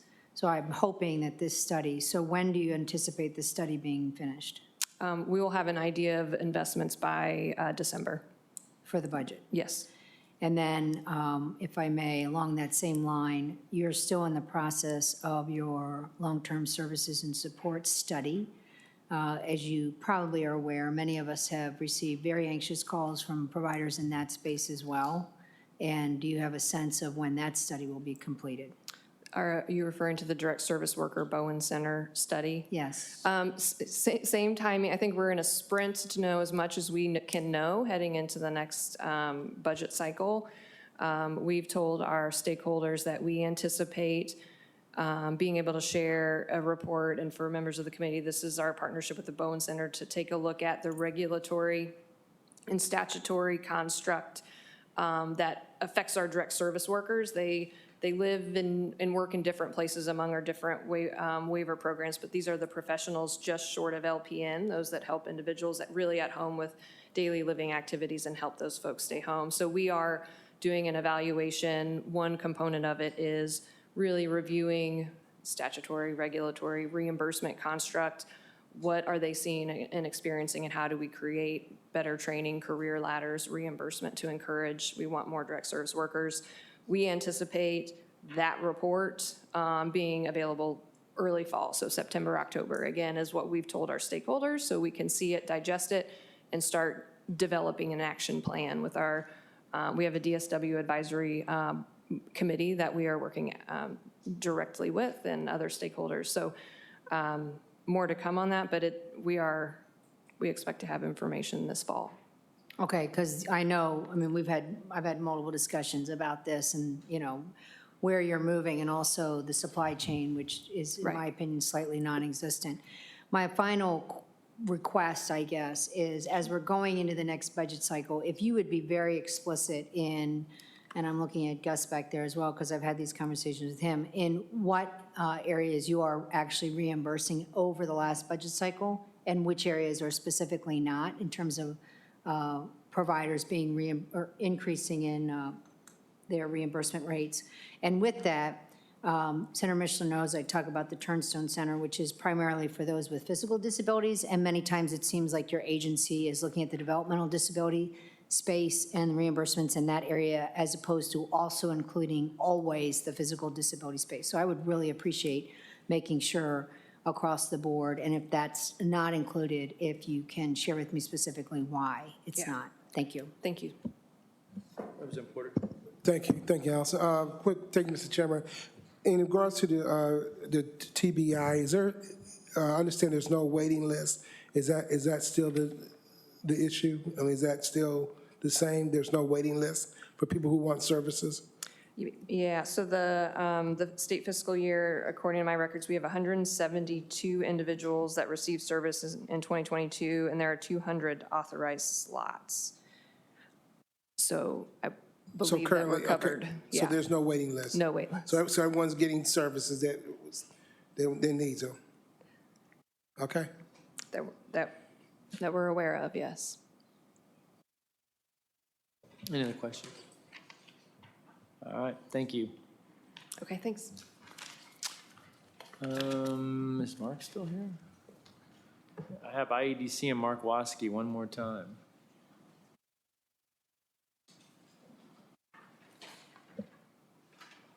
He was so.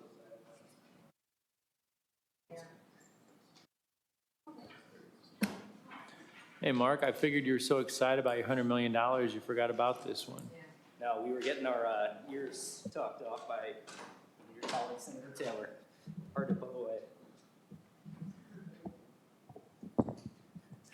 Well, thank you again, Mr. Chairman, members of the committee. We're here to present a project for your review. It is an EDGE for Retention Tax Credit project for an automotive manufacturer in Grant County. The company is committing to retain 721 employees at their facility while investing approximately $454 million to expand and retool the facility. This will also include some pretty substantial retraining of their employees tied to the new equipment that they'll be placing within it. The investment itself, could have landed in a number of different locations around the country, with the company trying to prioritize a select few of these. So this positions the facility very well for a long-term investment from the company, and is a part of their goal of meeting 100% electric vehicles by 2050. So with that, I'm happy to answer any questions. You said you were talking to Senator Taylor. Was he telling you how excited he was about this project since it's his hometown? He just asked me after he understood my role and said, do we have anything exciting coming to Grant County? I said, are you sticking around in a minute? So it was a fun exchange out there. Any questions? All right. Next. That's it for you, isn't it? All right, thank you. So Chris Johnston. I'm going to have you do this first, and then just stay there. We'll conclude, and then we'll do your second item. Okay.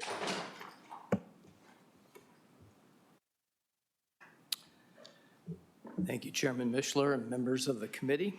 Good afternoon. This review item usually comes before you in odd-numbered years, but due to legislation in the last two regular legislative sessions, there was a off-cycle calculation required as of the end of fiscal year 22.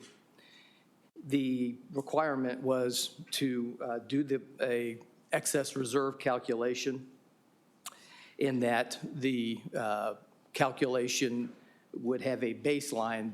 Originally, anything over $2.5 billion would be directed to the pre-96 Teachers Retirement Fund. That was further amended to say that there would be a cap on how much of those funds could go to the pre-96 plan.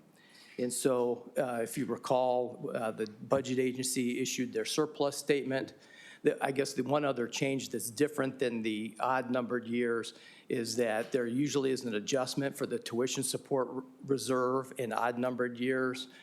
It was to be included as part of the total calculation. It wasn't excluded this year. So the total reserves was $6.1 billion. And so if you say your baseline is $2.5 billion, obviously well in excess of the $2.5 billion cap.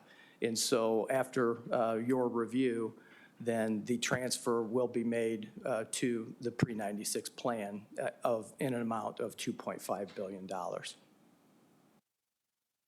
Questions? All right. So just hold that thought, Chris. So we've been through the projects and the review items. Are there any motions to remove any items from the agenda? Mr. Chairman, I move we accept the agenda. All those in favor? Aye. Opposed? Okay. So the agenda has been adopted. So now we have discussion.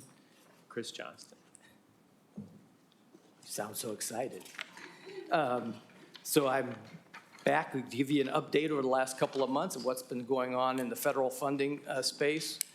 And so as a reminder on slides 2 and 3, we'll touch really quickly on the Coronavirus Relief Fund, which is really coming to an end, and then the State Fiscal Recovery Fund from the American Rescue Plan, and we'll touch on a couple of items that the state agencies are working on from the infrastructure bill.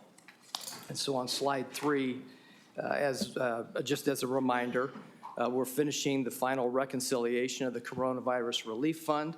The residual is planned to be transferred to the Unemployment Insurance Trust Fund. At this stage, it's roughly about $100 million that would be transferred. The final expenditure reporting is due at September 30th, and a final closeout report to the U.S. Treasury is due on December 31st. So that'll happen over the next month, and then a final reporting before the end of the year. On slide 4 is really a consolidation of what has been presented before. If you recall, at the end of June, not only had the list of the appropriations from the 21 budget, but also had a reconciliation of the various funding sources, some of the changes that had occurred as far as the Career Accelerator, the State Fiscal Recovery Fund not being used for those purposes. And then at that meeting in June, there were certain uses that were approved at that meeting. This is essentially a consolidation and just grouped by various program uses that you have here, which includes those items that were approved at the June meeting. And again, the funding source, the $3.274 billion is the combined amount from the State Fiscal Recovery Fund and the Capital Projects Fund, which we can turn to next on slide 5, because the Capital Projects Fund is really focused on broadband, and so that's what the broadband office has really been working on over the last several weeks. Not only were they doing the last round of the next level connections, it's the third round of the broadband competition. And so the appropriation in the budget bill was $250 million. The Capital Projects Fund, again, which is very specific use for broadband, is $203 million. So the remainder would come from the State Fiscal Recovery Fund. So round 3 has finished and it was awarded. The net amount will be about $181 million. There's the matching component of it of $230 million. They think they're going to touch on over 50,000 addresses. And so there would still be $69 million for another round or further activities dealing with broadband. Just, I think yesterday, part of the Capital Projects Fund is you have to submit a plan to U.S. Treasury. That plan was approved yesterday morning by Treasury, and it was really just taking that last round of the next level connections and getting their approval on the use of the money the way that the broadband office had already gone out and done that solicitation. And so the next step in all of this to use the rest of the Capital Projects Fund will be to submit a supplemental plan. So they approved up roughly the 181, but actually a total of $187 million under that original plan. And so the remainder will have to file a supplemental plan. And one of the things that's different between our broadband bill and the Capital Projects Fund is really the driver of the need. And I think what we're going to be looking at and the broadband office will be looking at is where in the state of Indiana are there still unmet needs, and then engaging really the community. The Capital Projects Fund really drives and says, what does the community say they need? And it's not so much provider or industry driven, it's saying, well, where do we think we don't have in our community sufficient service? So we'll be looking at that. And then also, because of the infrastructure bill, there's a lot of funding coming with that. This will probably be looking more closely how to use this last allocation of the Capital Projects Fund and team it up with the different components of the infrastructure bill. So it's a great opportunity, but you want to be really strategic in the funds that are coming. On the next slide, again, some just other infrastructure items that are in process right now. We have over 40 road and bridge projects, and we've identified the interstates, the U.S. highways, and the state roads that are getting a lot of attention with that. If you recall, that was over $1.1 billion of the appropriations is just for road and bridge projects. Then water, sewer, stormwater, and drain water projects. There's over 60 projects there that are in process and moving forward through the IFA. trails on slide 7. Actually, I think they had a round of RFPs, and they had a total of $60 million. They've awarded about half of it already to some of the larger communities. They're working with some of the smaller communities because since these are federal funds, there's a lot of procurement rules and oversight that's required. And so there's a little bit of, this is going to sound condescending, but a little coaching that's needed to say, here's what the oversight has to be on these funds because they're federal funds. But you can see some of the larger projects here in various communities around the state so far. On slide 8 is a recap of the READY program. This is simply a map with the various regions and the allocations of the $500 million by that region. And then slide 9 is really a status update of where they are so far. So there's approximately $52 million of the 500 have been obligated through last week on 48 projects. There's 64 that they're still under review that are pending for another close to $150 million. At the pace and looking at the pipeline, IEDC thinks that they will actually get through, maybe still have some pending projects, but they will get through their review process and obligate the $500 million by December.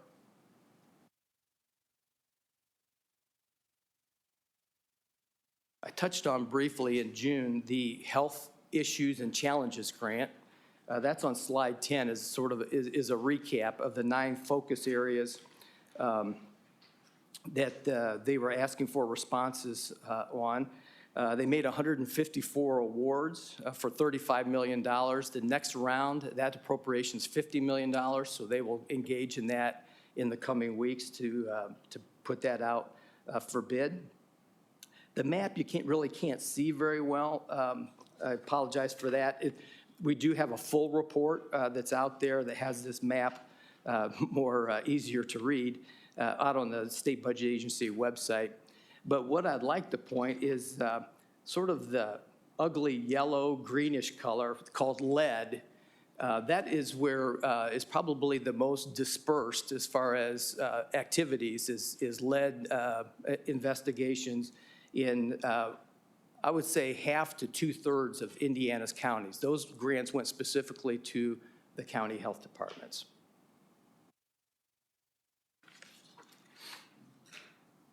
On slide 11 is just a recap of our reporting requirements. So we'll be issuing our quarterly report at the end of September. We just filed an annual performance report, and that's out on the SBA website. It's required by Treasury to have that posted out there. And then if you may have recalled, last year I talked about the states are conduit for funding some of the smaller, the cities and towns that have population less than 50,000. The Treasury gives the money to the state, and the state needs to distribute it out. It was done in 2 installments, so we just finished the second installment on August 15th out to 509 cities and towns. In the total, it was $215 million. As far as the activities on some of the infrastructure area, on slide 12 is just a reminder of the general program areas. A lot of competitive grants are still being evaluated. We're waiting for the notices from the federal awarding agencies as far as the details of the grant opportunities. But on slide 13, we just highlighted a couple that have been filed, competitive grant applications have been filed or agencies are working on. And Sherry and her team from NICD was here. This was one that we came across together, and they have put in an application for planning dollars, further planning dollars on transit development districts. We'll see. It'll be interesting to see whether we catch the eye of the FTA, because Indiana's not really known as a transit state. And so we're going up against the Chicago Transit Authority, the New York Transit Authority, Washington, D.C., and all those others. So it'll be interesting to see how well we engage in that competition. Office of Energy Development is waiting on further information, but there are a handful of reliability and energy efficiency grants. A big one is the allocation is the Bridge Investment Program, and NDOT also is going to be bidding on that as well. And then DNR also has a handful of programs that they're evaluating and just waiting on additional information. The last slide I want to touch on deals with formula grants, but the first one I've identified there is cybersecurity. That information still hasn't come out from the federal government, but one of your review items several meetings ago was the Office of Technology came and was approved to move forward on some initial planning to work with local. This is really focusing not so much on state needs, but for them to be helping local units of government bolster their infrastructure on cybersecurity. And so I got a recap from them. They've been out visiting the 67 counties and hundreds of officials, and they're actually starting their assessment phase. And that's where they'll take this work and then bridge when the federal dollars come out to actually put action plans or execute against those action plans. Again, formula grant, the Office of Energy Development is looking at grid resiliency. That's a formula grant, but it needs participation and coordination with the utilities themselves. And so there's a matching component on that. And so the folks at Energy are working with that industry. And then I also just highlighted the broadband area, which is another significant amount of money coming to the states. It'll be based on, this is a bone of contention for years in the broadband space, and that is how good the maps are. Where is their service? And so the amount of money states will get will be based on the maps that they've come out from the federal government in the past. They'll continue to come out, but there's a greater input as far as whether there's service or what level of service in various areas around the country. But we've already put in the applications on the digital equity planning, and then I think the BEAD, which is the broadband equity access and deployment filing, is I think in the next 30 days or so. Stop there with any questions. Can we go back to the ready here on page 9? So I'm hearing from the locals that it's virtually impossible to use the ready money. And I said, well, there's just certain criteria, and they said they get mixed signals from IEDC when they call to try to figure out what they can spend it on. So they're really having a difficult time deciding what projects they can use the money for that qualify. Right. So what would we tell those folks? Well, my understanding is IEDC has dedicated teams to each region. They're up to speed on the rules, and so I other than continuing to work with their team, their dedicated team, is what I would recommend. It is, I think that's why it's taking a little bit longer to get through, even get to this process, because as I mentioned on the trails, there's procurement standards that have to be met with the federal government. And I think that's probably the biggest problem or hang up with some of these regions is that they've put in their ready application projects that have been on the planning stages, planning board for a long time. And so in some of the cases, they're already committed to certain vendors or certain activities, which make it problematic that now this new federal money's coming in to keep giving money because that particular vendor hasn't been bid out before. And so they're just being very careful because the last thing we want to do is give the money to the regions. Then the inspector general comes in, looks at it and says, well, you didn't follow all the procurement statute. You have to pay the money back or have some other issues dealing with that. So I think they're being extra cautious as well as far as avoiding those traps, if you will. Anyone else? Representative Porter? Thank you, Mr. Chairman. Thank you, Chris, for presentation. Just a couple of questions. On your slide number 10, and I see, the litany of program focus. Is there a way I can find out where those are? Because, this deals with a lot with health disparities, and I wanted to know where those, for example, the lead grants, I know they're given to local health departments, but I just wanted to be able to see exactly where they are throughout our community. Who the grantee is? Yes. Yeah, we can get those, yeah. Okay, please, thank you. Mr. Chairman, also one other is on page, on slide 13, the Infrastructure Investment and Jobs Act. Is there a way to get a comprehensive list in regards to where these grants are? As you well know, you've heard us particularly talk about the highways that cut through communities, minority communities, and what are the results of that? If we're assisting those communities that had the highways come through and split their community. So I know there's some programs that has occurred in New Orleans and also in Charleston to address this. So I just wanted to make sure that I wanted to see a comprehensive list of those programs for these 4 categories, so I can talk to my constituents and my other members of the IBLC to see if it's happening. I'm sorry, you want the list of the Number 13, yes, a comprehensive list of the investments in Jobs Act. Not the example, yeah. Okay. On the Bridge Investment Program? All of them. Oh, on all 4 of them? Yes, sir, please. Okay. So some of these haven't been filed yet. They're working on them already. Yes, sir. But on the ones that, where they have filed, we can get those for you. Greatly appreciate it. The one that you had mentioned as far as, there is a grant, I didn't list it here, but the NDOT is working on, I think gets to the area that you're interested in. It's called Reconnecting Communities. Yes. And that one hasn't, the notice hasn't gone out yet, but it's on NDOT's list that they would be pursuing that. Thank you, Mr. Chairman. Thank you, Chris. Senator Brown?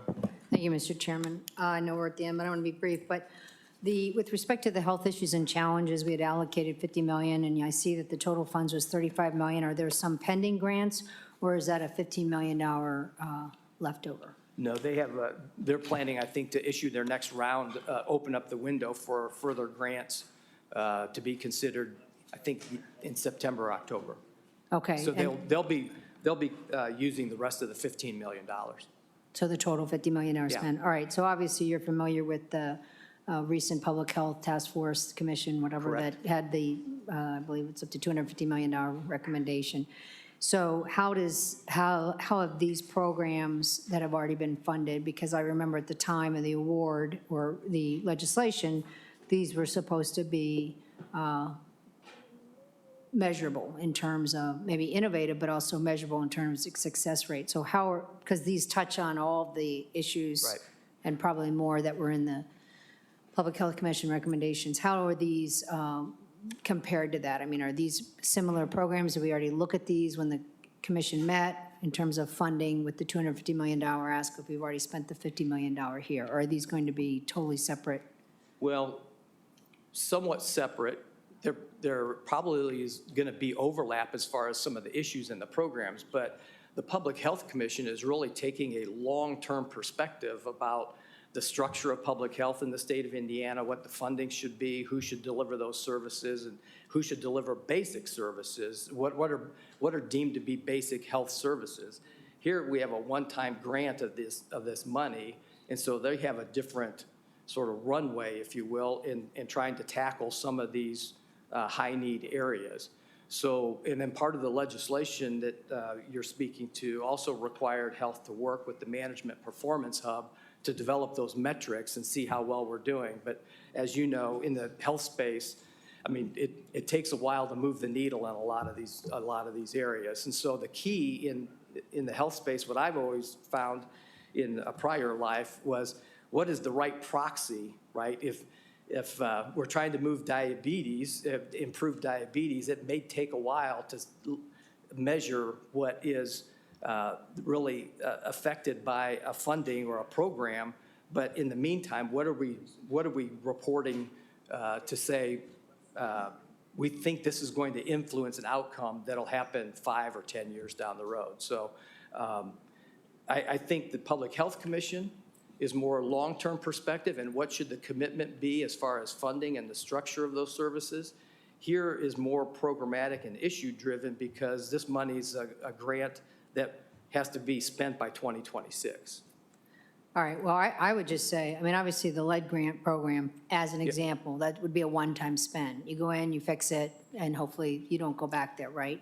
But, for example, the community paramedicine and community health workers, that's a $10 million spend there, and if that is either growing the pipeline or setting up infrastructure in the community, then, you know, I hope we're going to, when we look at this Public Health Commission, we're layering on top of that. Those are examples where I said there is some overlap, and as you noted, the health workforce is a component of the Public Health Commission report. Thank you. Senator Melton. Thank you, Mr. Chair. Thanks for your testimony. Just a couple of quick questions. How much actual American Rescue Plan funding do we have unallocated? Are there any dollars that's still left over that's unallocated? Just curious on that. On slide 4, that's the number I presented at the end of June. So 190 million. Okay. Got it. I see it now. Thank you. Just out of curiosity, with the unallocated, are there opportunities to create or develop other like programs or initiatives that can help address critical issues around the state? So if the legislature comes up with the concept or the governor's office comes up with a concept, what's that time window for it to spend that unallocated? Right. Well, as far as making those determinations, we have 2 paths to go down. If the General Assembly is in session, it can be appropriated. And then I think any time, but this body doesn't really meet during the session. We have other things to do. But the State Budget Committee could allocate those funds when the session is not meeting. So those are the 2 ways we can make decisions and further allocations. I'm sorry, what was your other question? No, that covers it. Okay. Yeah, thank you. Senator Melton, that was House Bill 1123 that did that. So. Anyone else? What's the deadline to spend the money? It has to be obligated by 2024 and then spent by 2026. Got it. Right. Got it.